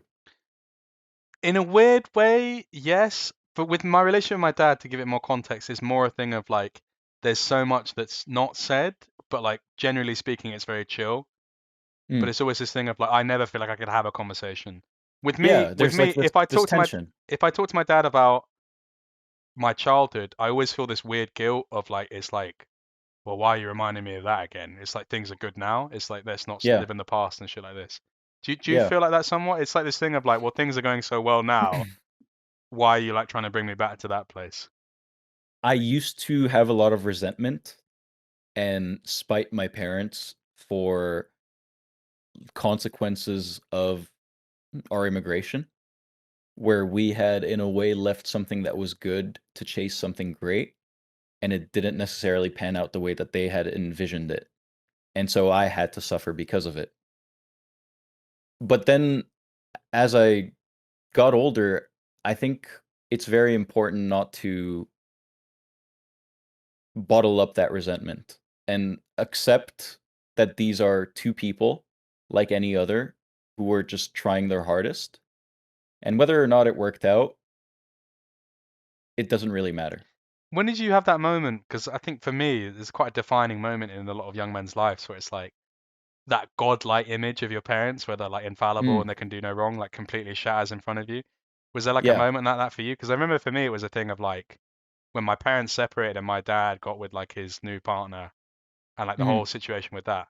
I kind of had this thing where it's like I saw the similarities in me and him in the way I carry out my relationships. Where like I constantly have this thing of like, oh, I can like the meme is I can fix her, like broken birth syndrome. And I saw that my dad at like 50 was like that as well. And I was like, Yeah. oh wow, we're both kind of pathetic in some ways. You know what I mean? Yeah. It's not like a Yeah. good trait to have. Did you have a similar thing like that? For me, it was like very often about financial stability. Hmm.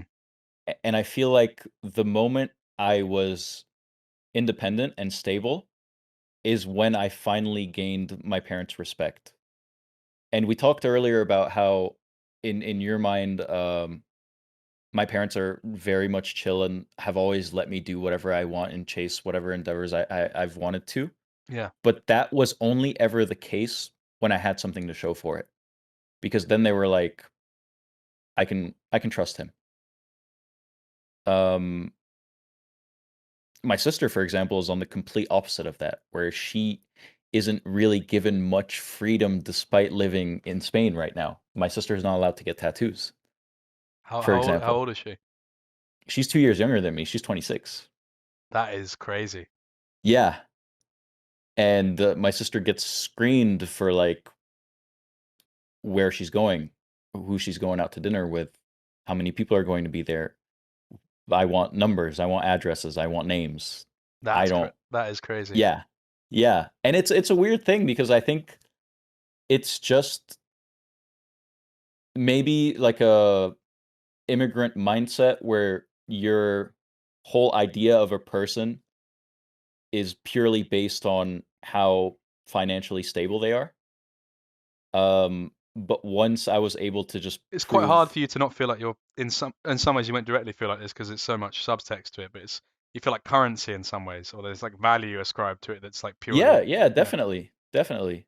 And sometimes, like, listen, I'm not going to sit here and pretend like it is one of the worst problems to have, once you're on the other side of it. But there are times where I feel as though family members of mine will just flaunt me because I was successful. And it's not necessarily the best feeling in the world.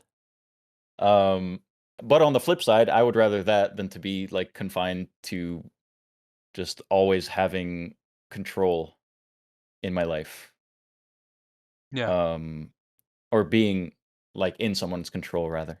I wanted to ask you kind of because I've had this thing and I feel like I'm able to collate so much of my individual experience to ask you questions about it. But I remember having these like distinct moments where, and I'm sure people in chat or watching this can relate, where it's like this thing of like something happens and it's almost out of control and you're like, oh my God, I really am my father's son. Like Yeah. I feel like there's times where like I've expressed like extreme levels of rage. My dad was like a very Yes. Yeah. angry man growing up, and it's Hmm. like Hmm. despite like all of this like conscious efforts to like not walk in his footsteps, and you talked about like making changes away from generational trauma. I wanted you to Yeah. talk about that, like what are times you've had that moment. I think for me, the issue has always been communication. I'm somebody who, in part because of my father, am very comfortable not speaking to a single soul for weeks on end. And in my bubble, there's nothing wrong. But to a normal person, this isn't human behavior. And it's something that I've actively tried to work on because it seeped into relationships and friendships. And I've had countless arguments with people who think that because I have like tendencies to sort of disappear, they think that I don't care. It's And really even hard. though that's not, It's quite hard to not take it personally, I suppose. of course, and that's what I'm saying is that it's not like I get it, but at the same time, it's my way of, I guess, recollecting myself after X amount of social interaction because I do need it, but at the same time, I see how it can be seen. Um, so I guess for you it would be rage, but for me it would be communication. And yeah, I've taken some steps to improve that a little bit and try more to check up on people. Um, I will say you're quite good at checking up on me, and I do Thank appreciate you, that a lot about our friendship. and you too, because you were there for me during a very hard time in my life. Um, and I won't forget that, and I appreciate it a lot. And it was a time that I really needed people to be around, and those who were are very precious and dear to me. It's And I absolutely no worries. I will say that the way that you repaid me from that is that I messaged you about going on the Camino de Santiago, and you turned it into a YouTube short where you're like, one of I my retarded friends just asked me to go on a hike. What is this guy doing? I did not say retarded. And first of all, By I the way, have no control over what my clip is. anyone who's seen that YouTube short, that was me, by the way. I messaged him about that. Well, imagine this: you're like 4 games deep into League, and you've lost every single one. And your fat ass friend like is messaging you on Hey, Discord, and there's no need for that. let's go for a 4 month hike in Europe. What? My jungler just fucking piss into the shit out of me. What, like, what am I reading? Someone in chat just typed Dr. KG, and I really resent that. That's very not nice. Dr. KG is crazy. Dr. KG is not very nice at all. Yeah, it's interesting to talk about, and obviously completely no worries being there for you, mate. I feel like you needed it, and Yeah, equally you've been there for me when I've gone through some things. yeah. Hmm. It's just what friends are there for, I suppose. What did I want to ask you? We talked about a kind of breaking the cycle and whatnot. How do you do it? Like, what are steps you've taken towards that? Because you talked about communication. For me, it's like a thing of like I kind of just realized that, especially like romantic relationships for me, like they're kind of like doomed to the same structure. They kind of always go the same way, and it's What way is that? like just in terms of like I care too much, and then it's like a thing of like when we arrive at the point at which I think lots of times in relationships you arrive at a point where it's like, oh, this is the time to respect myself and step back and Yeah. like provide that room. Yeah. I feel like I feel like I leave like kicking and screaming and bite marks on everything I've ever loved, which is like not something. It's just something to be like. I feel very ashamed about that.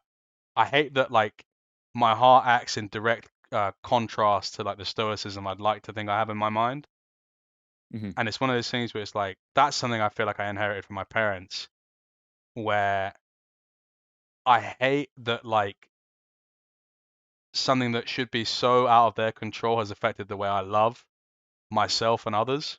And I wanted to ask you about how you love yourself and others. Um, I think something that I've come to realize over the years is that maybe your need to be stoic in regards to romantic relationships is just a shell that you have placed in order not to get hurt.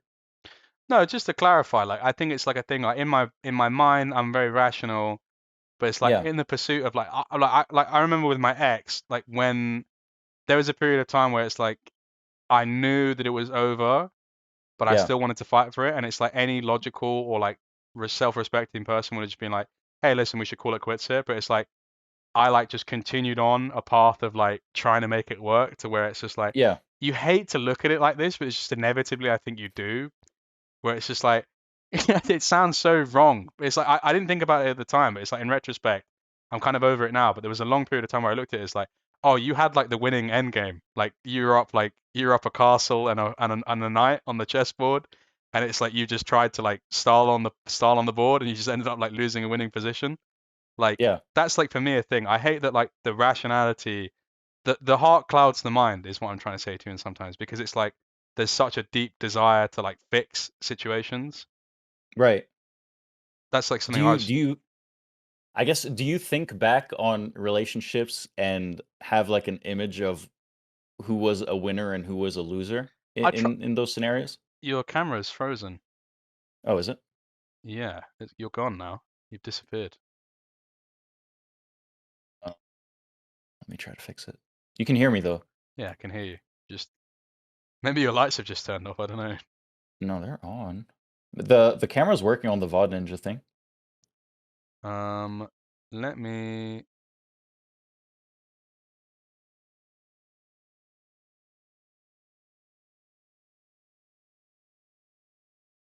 let me do this, and then I'll repaste the link and see what happens.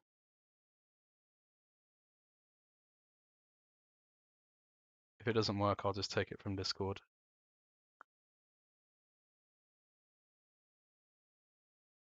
Cool. Let me do some technical wizardry. No rush. You will need to probably turn your camera on Discord. If oh no, you're back. Never mind. Okay. There we go. Right, you're back. Sorry, what you were saying?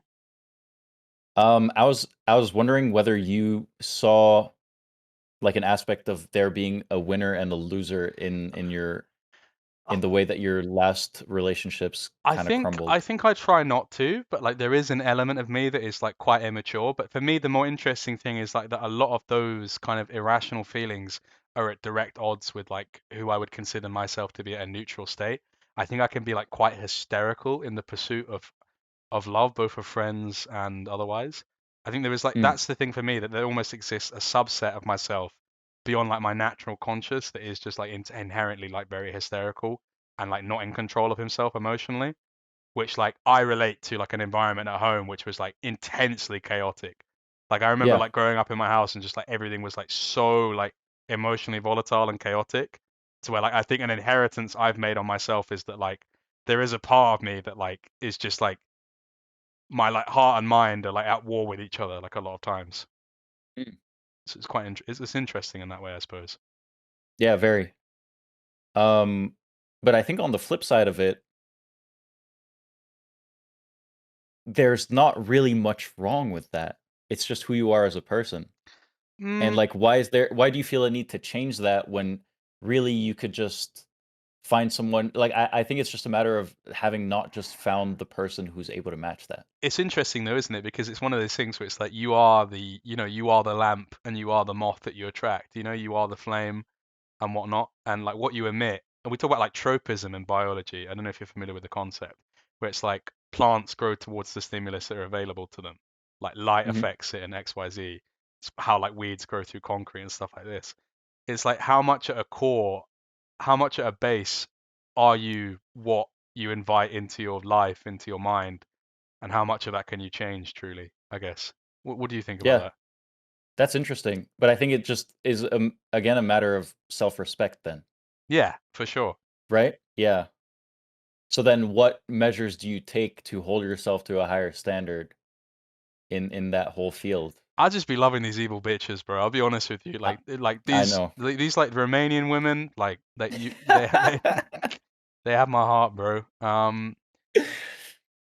But do you remember what I said to you the last time you and I don't know if you mind No, of me, course, of talking course, about of this. course. Go ahead. So Jake once messages me and he's like, "Sanch, I met this girl and she's lovely." And I was like, "Don't start."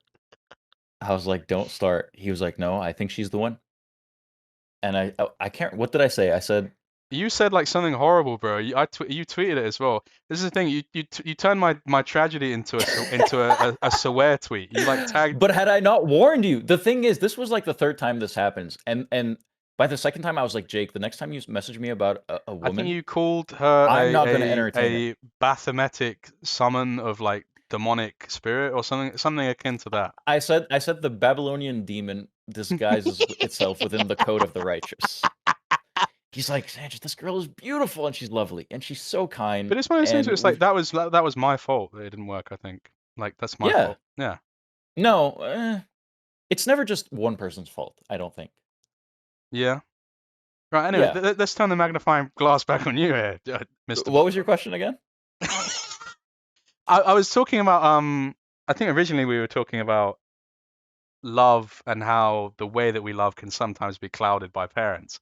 And that feels Mhm. so horrible because it's like, well, this is my love, this is so personal to me. It's almost like this kind of like Freudian version of like, when you like jerk off and you feel like your grandma's watching you and you feel like shame. No, but sure. Okay, don't make it weird like I've got like a weird thing there. No. Okay, my bad. But no getting over that, is there? That's clipped and shipped right Is your there, grandma mate. still with us? She is, yeah. Oh, okay, that's even more weird. I don't currently feel like that, but you like the shame you feel like after Mhm. jerking off or whatever, and it's like you feel like, oh my god, like you've literally said this to me before. You just be like, your like advice to me in terms of like stopping jerking off would just be like, imagine someone saw you like hunched over at your Yeah, desk. well, not your grandma. I just kind of imagine the ridiculousness of it all from a bird's eye view. It doesn't have to be your grandma. Yeah, no, I didn't say it had to be my It's just all a bit pathetic, but I guess even In more any so. case, what I was saying is, it's like it's a weird like Freudian thing where it's like, well, why would my parents be involved in any like machinations of like the way I love and the way I connect to people? But it is ultimately Mhm. they are like in a way involved in like a kind of a ghost like way. That was my Yeah. question to you. How do you experience that in the realms of love? Because not we're both yearners. I feel like you've had your own struggles with love and romance as well. Yeah. If you're comfortable talking about it. Yeah, yeah, of course. I think it makes sense because, like, given that everything is functional, your parents are the first people to really show you unconditional love in your They also life. show you how to love and how they love each other as well. Exactly, exactly. And so if there is flaws in the way that they do that and it's all you've ever really known, then how else are you meant to show that love to somebody else in any other manner? It's all you know. And I think the only way to really break out of that is through active and mindful learning through experience.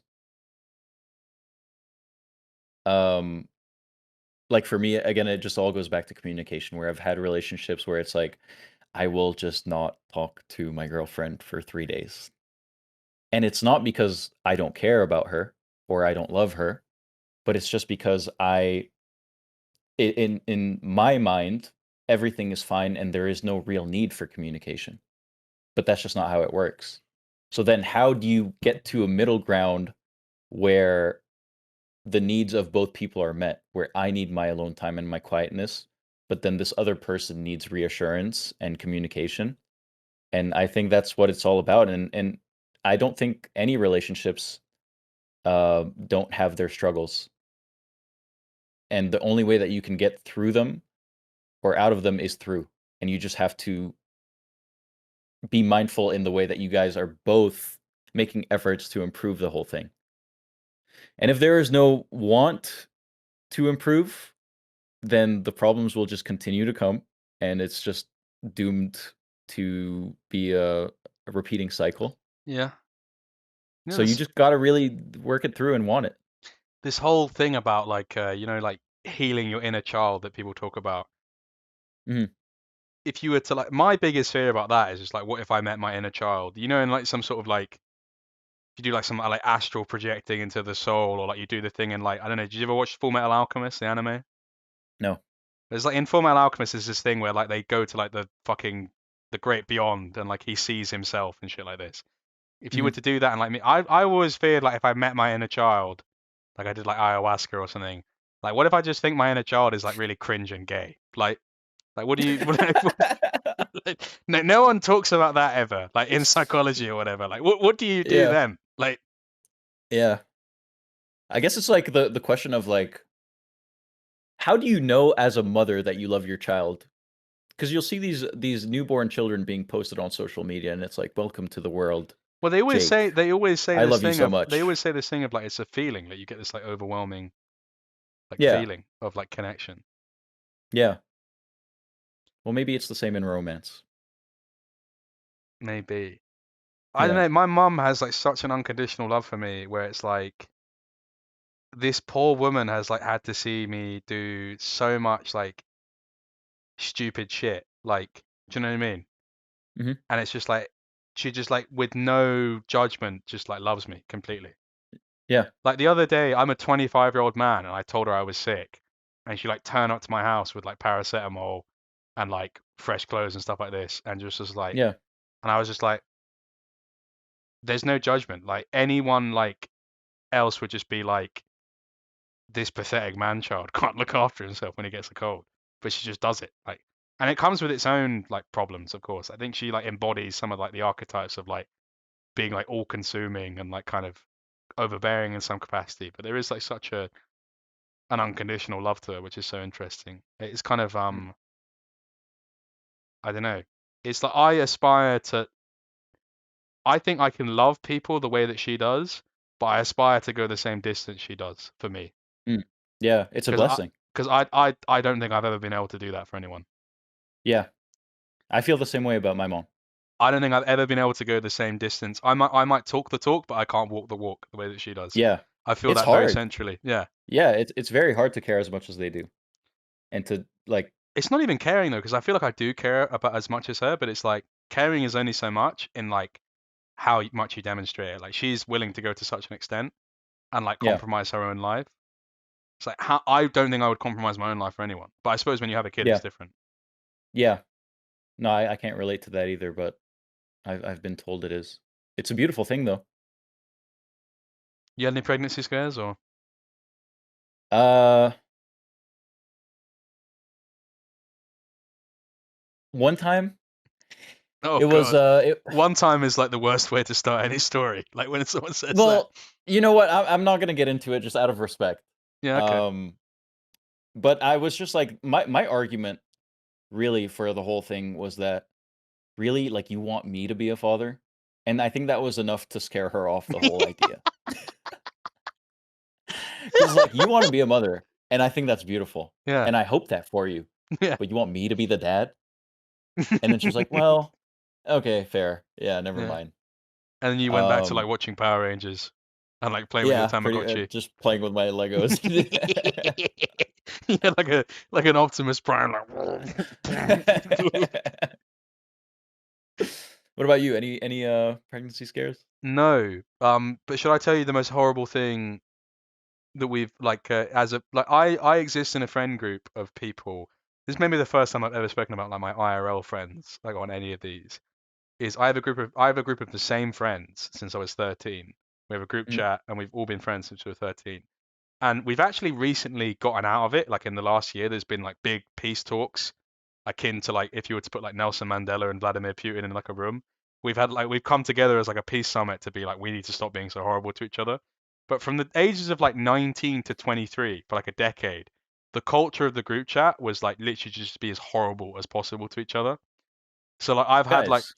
I have someone in my family who has like alcohol abuse issues, and like there's been continual jokes about like how like people used to come to my house and like find like bottles of wine in like the washing machine and stuff like that. Mm. So like people would like send pictures of wine in the group chat and just be like, just found this in your washing machine, Jake. Like, and then like one of my friend's mums is like schizophrenic, so we would always say like, oh, like who's coming to parents' evening for you? Like when you have parent teacher day, just be like, is it your mum and your mum or like Jesus. yeah, like and then there's also like my other friend's dad, actually the guy I rent this room from. His father passed away from an overdose when he was like 5, and this is actually the most. I feel like I'm going to be judged for this, but I just want to say there's no point hiding from it. I'm the main culprit for this. I'm like the driving force behind doing this. So there's a thing they added to our group chat is all on Facebook Messenger, and they added Okay. an AI assistant to it, so you can like ask it like questions and whatnot. And I made the AI group chat assistant write a play, a 5-page play about my friend like meeting the ghost of his father and like and then having like a really emotional talk with like a load of inside jokes about like like it was bad. And then like there's loads of other characters in it, like like my friend's schizophrenic mum and stuff like that. And then Yeah, like you're my friend's current dad, like his stepdad or whatever, is like this like super white dude who's like a Muay Thai instructor, but also is like he like is a pro-Palestine demonstrator. But like in a way that like if you saw him, like it's good that he does that, but it's like funny just because of who he is. He was in the play as Mhm. well, and then yeah, there's not really any way out of that. Like Yeah, this was a deep hole. it was a good read. I have a question. It was a good read. Um, not to deviate from all of that, but do you find it harder to be vulnerable and open up to that group of friends Oh yeah. because of the dynamic that Oh you guys yeah. have where it's just like 100%. we have to be nasty to each other 100%. and it's like, yeah, It okay. was like a thing where like we had to have a real conversation about it last year because it's like as much as I did that, there's also worse things that other people have done. To where it's Yeah, like that's just like it naturally that's a response to like the culture that we exhibit as friends. And it's like a yeah, thing where like this last year we all had a thing where we're 25 and like we kind of just had a night where we just all kind of like spoke about insecurities that we had and like how it like affects each other. And it was a big thing for me. I had to like kind of speak to some of my friends where they were like some of my friends were like to me, I feel like I can't speak to you about certain things because I feel like it will turn into a joke. And yeah. like similarly, I was like, I actually feel the same way back with you. I've struggled with this a lot. Yeah. Yeah, But it's like the reason I wanted to bring that up is like I don't mind like revealing that insane story because it's like that is like for me the most emblematic example of like the insane male culture that exists sometimes amongst yeah, friends. Because it's like you yeah. will just say the most insane things to your friends, and it's like it can lead to like a lack of proximity and closeness. Hmm. You were saying you struggle with that. Is that talk to me about some of your relationships you struggle with that with? Big time. I mean, I have a similar situation to yours where my closest friends are guys that I went to high school with, Yeah. and we've been friends for so long. But then after graduating university, we kind of just all realized that we are very, very good friends, but we never talk about serious things. Hmm. And it's a lot harder, I think, to do as a group, but individually, I remember my first time breaking out of that is I was over at my friend Paul's house, and he just randomly opened up to me about struggles that he was having with his family. Wow. And in turn, I felt like I was able to share things that I had been going through during that time that I hadn't told him because it'd be gay and cringe, Yeah. you know? And it was really nice. It felt so liberating. Um, and I think it's important to have that in friendship, where it's nice to have somebody that you can open up to and be vulnerable to It's so or strange, with. isn't it, though? Because there's like people that like I've talked at a deeper level to about things that I've gone through online that I haven't met Yeah, than like yeah, people I've like been friends with for like over a yeah, decade. yeah. But I think it's just like a seed that you plant that ends up rotting, and it just continues to grow, and it's just very hard to break out of this environment that you've kinda it's like going to Subway and ordering a sandwich and then saying that it tastes like shit. Like, you made the sandwich. You kind of just harbored everything that like, you can't make a relationship on just joking and teasing and just being nasty. Because then There's at like some point, something's gonna happen. there's a big thing I had in my relationship with Regan is like Mhm, we had this big like argument when we went to Korea when we did Worlds 2023. Regan's the funniest motherfucker, by the way, because he literally like we got paid. We got I Will Dominate gave me 10 grand to go and do interviews at Korea in mhm. Korea. And the minute that Regan heard that was like, by the way, you're not sending a cameraman. I'm just going to learn how to use a camera and I'm going to go. And then he proceeded to never learn how to use a camera and go and just play solo queue the entire time. Like he literally just went and played solo queue. And when I confronted him about that, he just went, "It's always been my dream to play League in Korea." So like, I just lied. Like the opportunity was too good. But we had like an argument while we were there because it was like a thing of like so much of our relationship was similar in that like you just say these things. And it's just he was just like, "Yeah, you can't like cultivate this thing and then like you can't swap to and from the positions when it suits you." It's Yeah, like it's because that's the difficult thing because it's like it's two people in the relationship. It's either all horrible or like it's all nice. It's like hard to strike that balance in the middle because it's like then the nicety and the nastiness just is dependent on the moods and it's like you guys aren't in like a moon cycle. We don't like share a period. Like we're not like aligned, you know? Like yeah. your face like lit up when I started talking about like periods. Are you like a spiritual person or? No, I just got, like, Whippo flashbacks, and then just Oh kinda God, no, I don't. wanted to say something, but I was like, probably shouldn't. What I feel like for me with his comments, like I was just like, actually no, maybe we shouldn't talk about this. Just to clarify, I vehemently disagree with all of it, and I thought it was really stupid. But I also am reminded that like 8 out of 10 people in my life like have no understanding of like how any of that works. Yeah, So it's like for me, the vibe I got from it somewhat, and obviously like the comments were extremely damaging. So it's like I'm just talking about how it personally affected me. I can't speak empathetically to how it affected other people, although I recognize the significance of it. It was it's like s I'm so PR trained on this, by the way. I'm not allowing. I'm not allowing. God, I'm not allowing you're any. good. I'm not That allowing was any. I'm good. not allowing any risk on this, by the way. No, no, no fucking chance. Like, it was like a thing of like, you know, when you like, you know, the meme of like, babe, I'm in the pad aisle. What size pussy do you wear? Like, it's kind of, Yeah. I just got like, oh, this guy's like a fucking moron. Like, he actually doesn't understand Yeah. anything about this. No, he just doesn't know a thing. Yeah. Yeah. Moving on from people who don't understand periods. Let's add a semicolon to the conversation and move on to the next topic. Um, we talked a lot about like kind of emotions and whatnot. I guess I wanted Mhm. to bring it back to a conversation about what you do in terms of streaming. Talk to me about the reality of it because there's so much like so much of the discourse gets kind of like memed and like turned like transmuted into like a mimetic place in terms of oh, like what's harder, joining the army or streaming, or like ain't no way that like streaming's difficult. Like I work in an Amazon factory like 60 hours a week.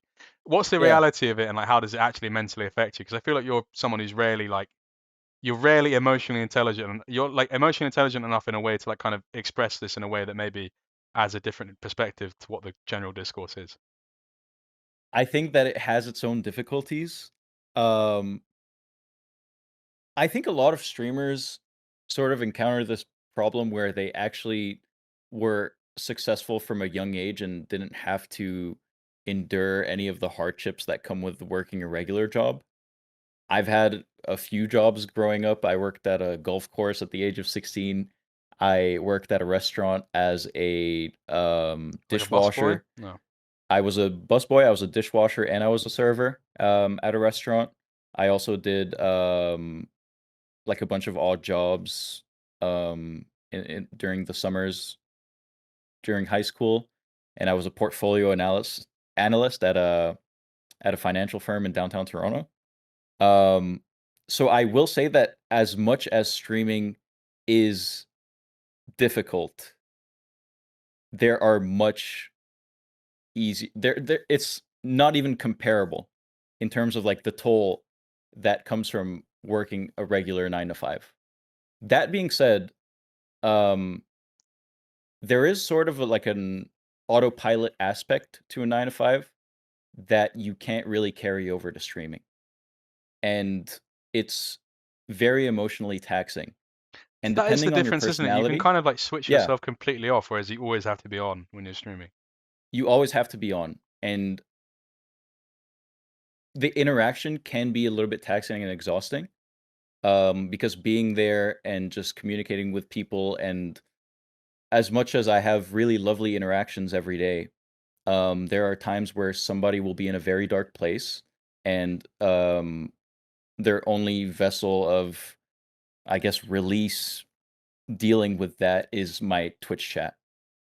And it'll like the whole world feels like it stops in that moment, and it's just a one-on-one with 1,000 other people watching, and it's like, "Whoa, this is very real. This is another person that's struggling." And this has happened maybe twice in the last couple months where, for example, I had a person who was dealing with very severe, alcohol abuse in my chat and just showering me with money, and I was pleading with them to stop because they were going to regret it, telling them that I was going to refund everything. It turned into a whole intervention, um, where the person just really wanted validation from me because they looked up to me and they just really wanted to be a VIP in my chat, and it's all they ever wanted. And it was just like I was like 2 hours deep into my stream at that point when it happened. It's quite a weird hostage situation because you must almost feel like you don't want to give them what they want, almost. No, it was insane. It was insane because I felt very much pressured to help this person. Um, However, I was very underqualified to do it, and I didn't know how to handle the situation. So you get put in this standoff where it's like you have to do the right thing, but you never really signed up for it. Um, I was 2 hours deep into my stream when this happened. When the interaction ended, I was like, "Guys, I am so drained and tired that I'm just going to take the rest of the day off." And that's not something that you're really ever gonna deal with working a regular job. So as much as it is 90% fun and a good time, every now and then you have to deal with things that are just completely insane. And there's also a lot of back end stuff to streaming that people don't necessarily know about that can bring a lot of anxiety. Um, I have some friends who are streamers who get anxious before going live every single stream, and they dread it and they push it back and they procrastinate it, because there's this pressure on you to be the person that you show everybody that you are. And sometimes you don't really feel like being that person, or sometimes you're feeling a little bit more introverted. Um, so you feel a burden and you feel like you have to you there's like a standard that you have to conform to. Um, I don't want to sit here and pretend like streaming is hard because it's not. But it does come with hardships, and I guess it's all just like being built for it. I think there's also something to be said for the fact of where it's like sometimes you have to analyze the field at which people are in to like realize what the trappings that might have led them to be. And like I think that all streamers like for you to be successful at what a career of like literally just turning on your PC, staring at it for 8 hours and staying high energy, like there's not Mhm. necessarily something wrong with you, but it's like there's something it suits a certain archetype, right? So it's like I think that potentially the kind of people that become good at streaming or go into streaming are people that like are more vulnerable to some of the problems that streaming has.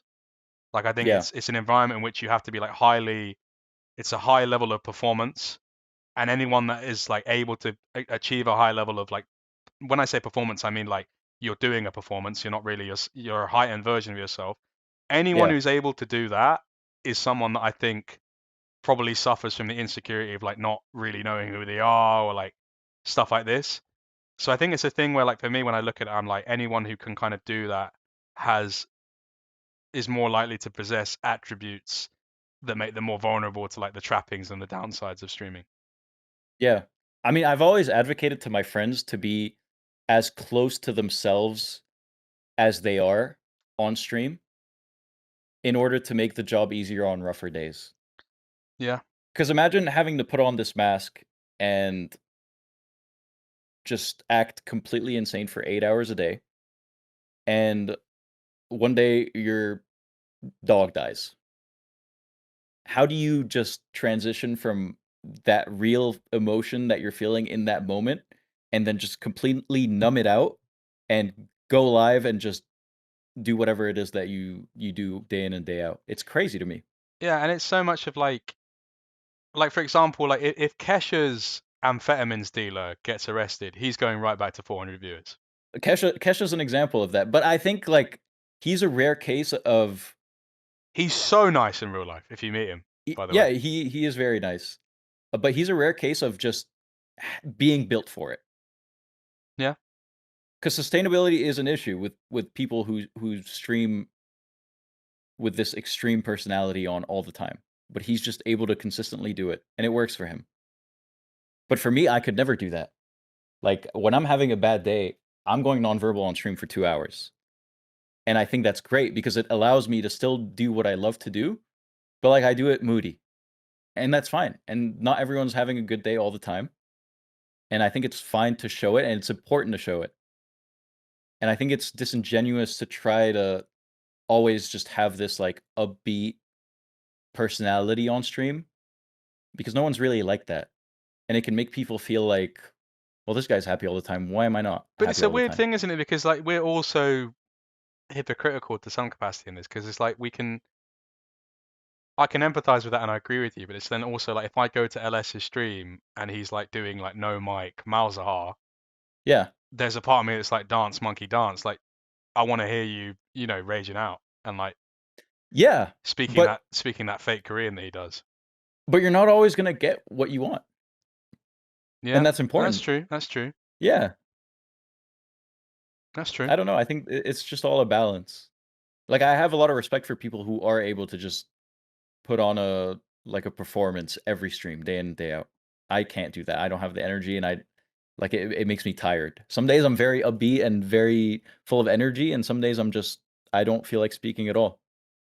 I think Who do you that think are the greatest performances and in league? Like who do you think are the people that are putting it on the most? Maybe people that people don't realize it's a performance. like, people who aren't really themselves on stream? Yeah. That's a good question. Um, it would have to be Tyler, because Tyler's whole persona on stream is toxic, macho, muscle guy, asshole, and he's just the sweetest person alive. Um, as for people who do it in, like, a not very honest way, I do have a couple names in mind, I would prefer not to say them. Yeah, I want to avoid any drama as well. Yeah. Oh, who's on your mind? I don't really look at it in like a negative way. Like Yeah. I don't know. I just kind of just let people do their own thing really. Like, Um there's you know that those Twitter accounts where it's like they're trying really hard to be racist and white supremacist and edgy, and you can see it in their eyes that it's not you.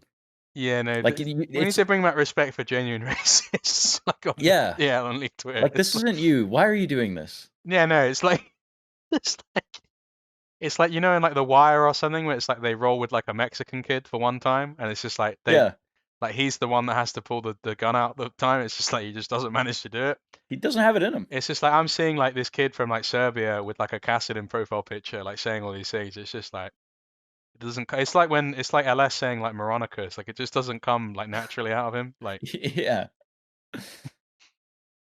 That is a very interesting culture though, and we talked about this for a little bit, like that's the whole interesting L9. thing. I wanted to talk to you about this with the L9. Yeah. You'll get onto what you're talking about. So remember your train of thought. But like, you're quite close with Rat, Yeah. and he is someone that like was in that, but like Yeah. managed to make his way out of that. Like, how do you view that kind of that subculture and your relationship with him? I respect what he did a lot because I think it's very hard to get out of it once you're in it. Not only just the change as a person, but the expectations of others and like the weight of what that holds to change and like disappoint. Um as for like the damage that that whole culture has done to the game, I think it's irreparable and I think it's really horrible. But it is interesting for sure because what is it about Cassidon that just you gravitate towards him and you just become horrible? And why do they Why think that? him? Why do they think that Draven speaks Arabic? Well, it's probably the gladiator skin, isn't it? Yes. He's got like some he's got like some Turkish adjacent features in that one. Yeah, maybe that's possible. Yeah. No, but they're convinced that like he. Have you seen these accounts that are just like Draven Islamic based accounts? There's a lot of them. Yeah. Yeah. I think it'd be funny to make one of those, but it's like you go against the grain of what you would expect, and they just start tweeting out like like hadiths and like sermons. Like if you had like an Islamic Draven account that like tweeted like Mufti Menk or something, it's like Like actually a Muslim yeah, like Draven. astaghfirullah, brother, peace be upon him. Do not go into the light of Jahannam. Like that would be good. Like that would be amazing to read. I'd love to read something like that. There's been some good league gimmick accounts over the years. Um there's a certain Volley Bear account. I don't know if you've seen it. That's not a good one. That's a really bad one. No, but that's what I was getting to is that Okay. that was one of the not so good ones, but also another there was a smaller one. Yeah. You know the one I'm talking about? I'm familiar with his work. I think the Yeah. less said less said the better. I think it's interesting though, isn't it? Because you're actually someone that's so deeply entrenched into league Twitter culture. You've been around for a while. And Yeah. anyone that like maybe is more into esports maybe doesn't understand that well. But if you've had a Twitter account, you kind of it's inevitable to find yourself in there. What are some of your Yeah. favorite like moments or stories from like being chronically online on league Twitter for the last 5, 6, 7 years? Well, I attribute the beginning of my success on Twitch to Twitter because originally so my lore is that my I go by Sanchovies because I was an Arsenal fan account on Twitter. I had like 100 followers and I was a big fan of Alexis Sanchez. He saved the club. So I made this account called Sanchovies and I would just tweet about Arsenal all the time. I got into league and I would just sort of deviate from Arsenal a little bit, tweet about league, and it was all just the same stupid shit. So like the personality that I carried online and that I still do nowadays on Twitter, where I'm just like very unserious. It was the same back then, and that got me a little bit of a following. And at the time, I was very bad at league, but it's something that I wanted to improve at. I was like platinum, and I would tweet out my stream link to. I think I had like 80,000 followers on Twitter or something like that at the time. I would tweet out my stream link, hundreds of like not hundreds, but like dozens of replies. We're not watching this shit, bro. Nobody cares. Stick to tweeting about league, stick to tweeting about Arsenal. But there would be like 10, maybe 15 people that would tune into the streams, and that really got the ball rolling for me. Because streaming to one person It's and horrible. streaming to 15 it's horrible and it's pointless. And I always say this to people who try to pick up streaming Ludwig talks as about a this. It's hobby. this thing of like so much of streaming. Ludwig talked about like if he started again, it would be so difficult because so much of streaming is like responding to what people say, and if there's no Yeah. one, it's you're just talking to yourself. Yeah. It's And like it's maddening. hard to talk to yourself all the time and not feel ridiculous. So at some point you're like 3 hours deep into nobody chatting and you're like, "Well, what the fuck is the point of this?" Yeah.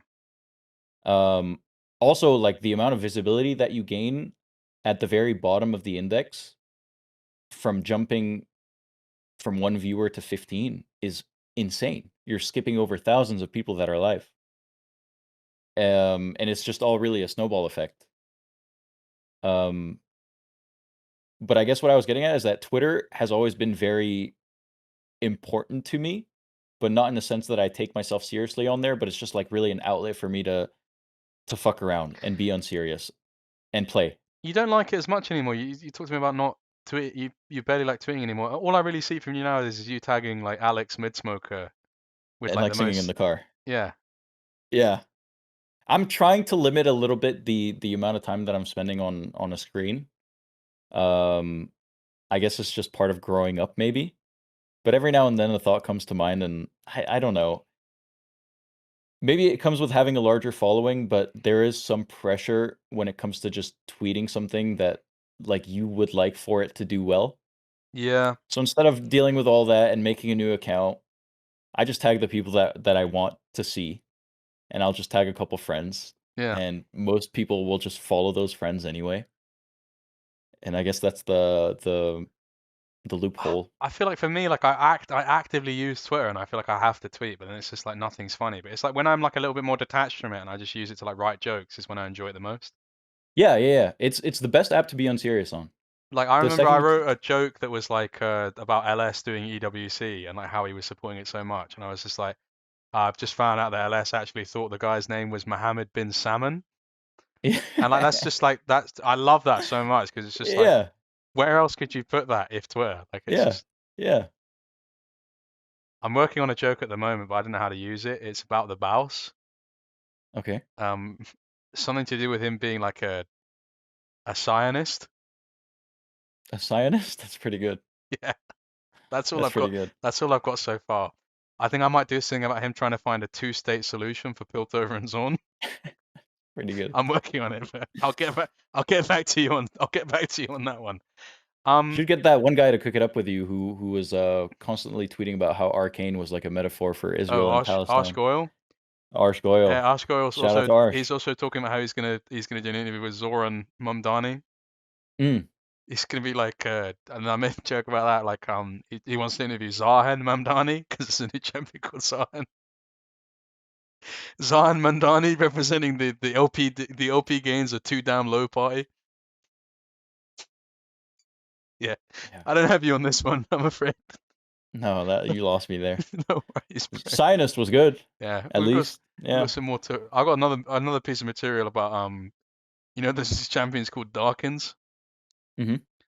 I don't feel comfortable people calling them that. That's their word. I had a TikTok blow up recently because I got solo killed by Aatrox. Yeah.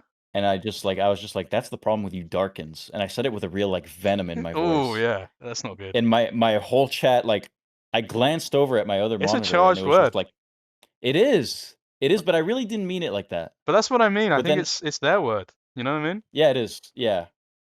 It should be. I feel like you're like yodel passing, I would say. That's like Okay. the phrase that people use, or like Piltover Yeah. passing. Like Yeah. maybe you've got a little bit of darken in you, but I don't think you're not dark in passing, I would say. So I think maybe it's difficult It's for you to their say that. history. It's Yeah. that, yeah, exactly. Like I can't claim where are they from? Are they from like the Void? I can't even remember. Do you know anything about League lore? I feel like the minute I start like learning about League lore, I just feel like I'm gay. Like Not much, no. it's just like you know that you meet people sometimes. It's just like oh, Garen is Darius's brother, and like they went to dinner with fucking things. Like, how do you know all of this? Read a There's book. like a Read a book. whole shipping subculture on Twitter when it comes to like Katarina, Lux, Garen, and them. And like a few of them infiltrated my mentions I a like couple how you times where I'm said like, wow. and them at the end, like they're all in the Shoreline Mafia or something. Like Well, but it's just always really strange interacting with those people because it's like there's a whole other universe out there that we have no idea of. oh, the minute I discovered something akin to this is, do you know what RPF is? No. Real player fiction. So it's like fan Okay. fiction about pro players. And like famously, like Kazi would always tweet about like Kazi would tweet like fan fiction about himself. He would tweet fan fiction about him and Humanoid, like gay stuff on Twitter as like a joke. And so when I interviewed him for the first time, I like read him some fan fiction that someone had actually written on like Archive of Our Own to him, like, and he found it hilarious. And then when I made that video, like there was a load of people that like messaged me that like did that. They were like, we've had to quarantine the whole forum, and like we feel unsafe. Like they were like, oh, the rock on the ants has like been taken off, and like we're exposed.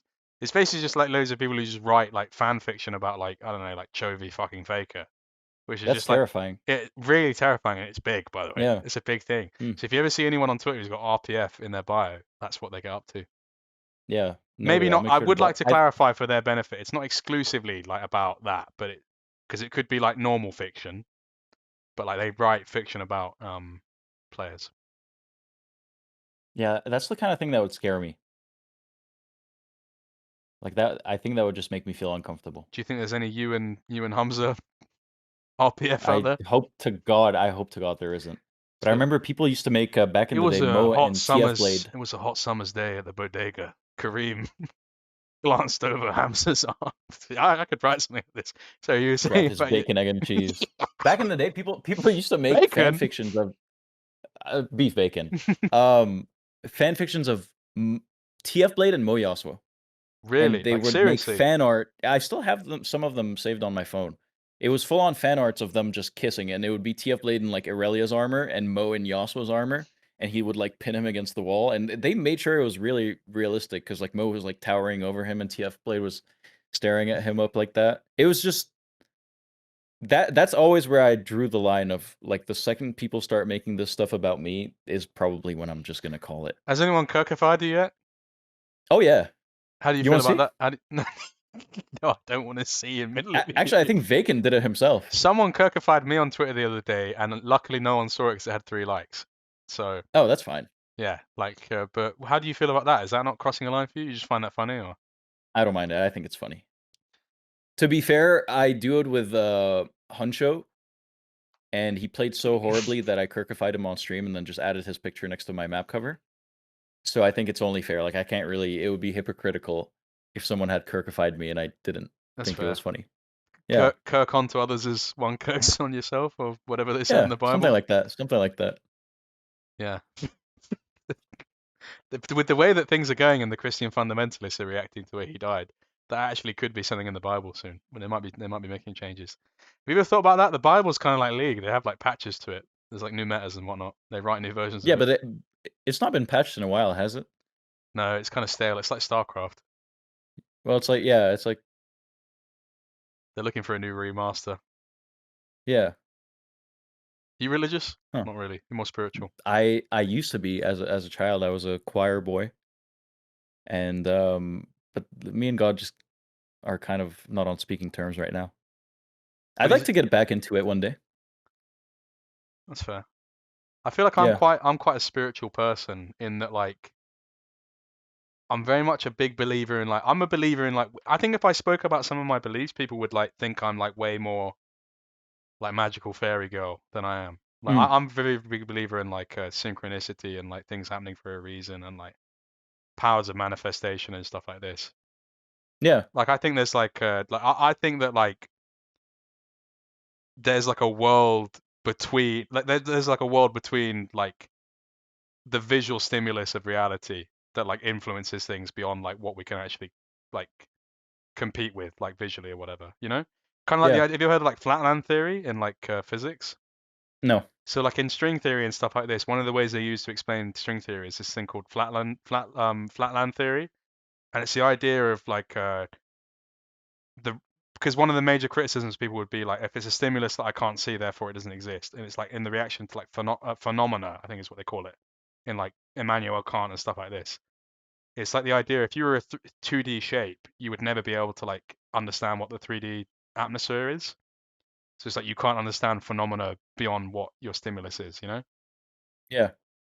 So I don't I know mean, how but I don't know that's how we also an got to easy speak about this. crutch to put on people where it's like, well, it's true, but you just can't understand it. Yeah, for sure. Do you know what I mean? Yeah. But it goes both ways, doesn't it? It's the idea of like it both could be used like that, but it also could be used like that with being like, well, be open-minded. There's so much that exists beyond what our natural ability to contend phenomena is, you know? Yeah, for sure. I think either way, it's nice to believe in something and have like some kind of purpose and some kind of like spiritual drive, even if it doesn't actually exist. I think to round out the interview on a final message, what I would like to just ask the kind of central question of what you believe in. It's quite a nebulous question, so you can take it in whatever direction you want to take it in. I don't mean religious wise, but what are things right now in your life that you believe and you fight for? Um, wow, that is a deep one. I honestly don't think that there is much to me on like a very deep level. I think that I believe in just doing my best and having fun doing it. And if there's any like I think that's bullshit, by the way, in terms of because you said this before. yeah, When I asked you to do the interview, you said, "Well, why would we do that? Like, it's not going to be interesting." And then like a lot of like what you put on your Instagram story is, I don't know why I've been asked to do this, but it's like the reason I asked you, you're a very duplicitous and multifaceted person in that there's a lot of interesting binaries that exist in you. And I don't mean to glaze you, but I think no, I appreciate you it. don't give yourself as much credit as for how well you come across and how much interest could be gleaned from you. Thank you. That's no worries. Carry on That with what means you're a saying. lot. Sorry. Uh, um, I just think that as long as you do your best and you have fun doing it, that good things will happen. And I also believe that people are deserving of good and that people are inclined to do good. So why not just I think believing in the opposite of that will just lead you to be somewhat miserable. And even if it's not necessarily true and applicable to everyone, um, it's still nice and it still gives you like direction and it still gives you hope. Um, so just have a lot of fun and do your best and good things will happen. And it's worked out for me up until this point. So why wouldn't it continue to work out? Even in bad times. That's the whole thing, I guess. Absolutely. And Kareem Sancho, your name's not actually Kareem Dodson, is it? That's a fake name. No. No. Because I saw that in You want your my last name?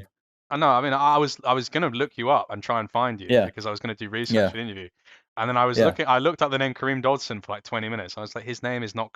And then I remembered Terry Dodson, and I was like, he's Yeah. actually just trolled me for the last 20 minutes because I was searching like Kareem Dodson, like anything I could find, and I was just like, it's just not you. Like, A lot of the information on me online is just completely false and I have nothing to do with it. And sometimes I think it would be nice to have like real things about me on there for when people out there in real life look me up so that they don't have to see that my name is Kareem Dodson and that I'm fat as hell with a beard and glasses. But I guess it keeps like a bit of whimsical nature to me. absolutely. Um, but my name is Kareem Ragei, which is like an Arabic name. Yeah. Good luck fucking spelling that, mate. Yeah. In any case, Kareem. Blah, blah, blah. It's been lovely, lovely. It's been it's been an absolute pleasure to speak to you for as long as I have. I wanted to give you the brief opportunity at the end of this interview to give a shout out to anyone that you would like to. You spoke about having a close connection with jazz. I wonder not to assuade or not to add to the parasocialism of having your favorite streamer. Is there anyone special out there in terms of chatters you want to give an anecdote about or a special thank you to? I think I just want to thank every single one of my chatters for being so supportive along the years. Even the ones, especially the ones who showed up today, because I, as you know, didn't really announce that I'd be on here other than on stream yesterday. Mm, So thank you guys for always being there for me and supporting me through the years, even though now I'm at a point where I'm very comfortable, thankfully. I was once uncertain, and the fact that you guys kept showing up for me, it's I will never forget it. And you guys are very precious to me all. So thank you. There's a few people in the chat asking for an unban from your stream. Is there a chance of that happening? Can peace really Yeah, happen in our time? for $20, absolutely. I think anything can happen for $20. $20 to this stream or yours, just to clarify. This one, this one, we'll make it Okay. this one. Okay, $20, guys. You heard it here first. And that goes for you if you're watching the VOD as well. I'm sure you can seek out my PayPal in any way you may be able to. But thank you so much for coming, and it's been lovely speaking to you. I hope you enjoyed yourself. Thank you for having me, man. Always. Always. Make sure you turn off your camera link on Chrome, because if you go for a wank after this, then everyone's going to see it. That's what I told you. I don't partake, but like maybe We we'll never, see. we've been having some randy conversations, so you might get tempted. Shaitan might be in the room with you. In any case, what are you going to be doing with the rest of your day? I think I'm gonna head to the gym. I'm gonna make myself a breakfast. It is 3:41 p.m. and then I'm just gonna stream Garen for 8 hours. Amazing. So I'm sure we'll catch you a little bit later for all of Sanchez's viewers. He'll be live later. I'll be on. I'll be Thank on. you. Have a good one, mate. Peace. Take care, guys.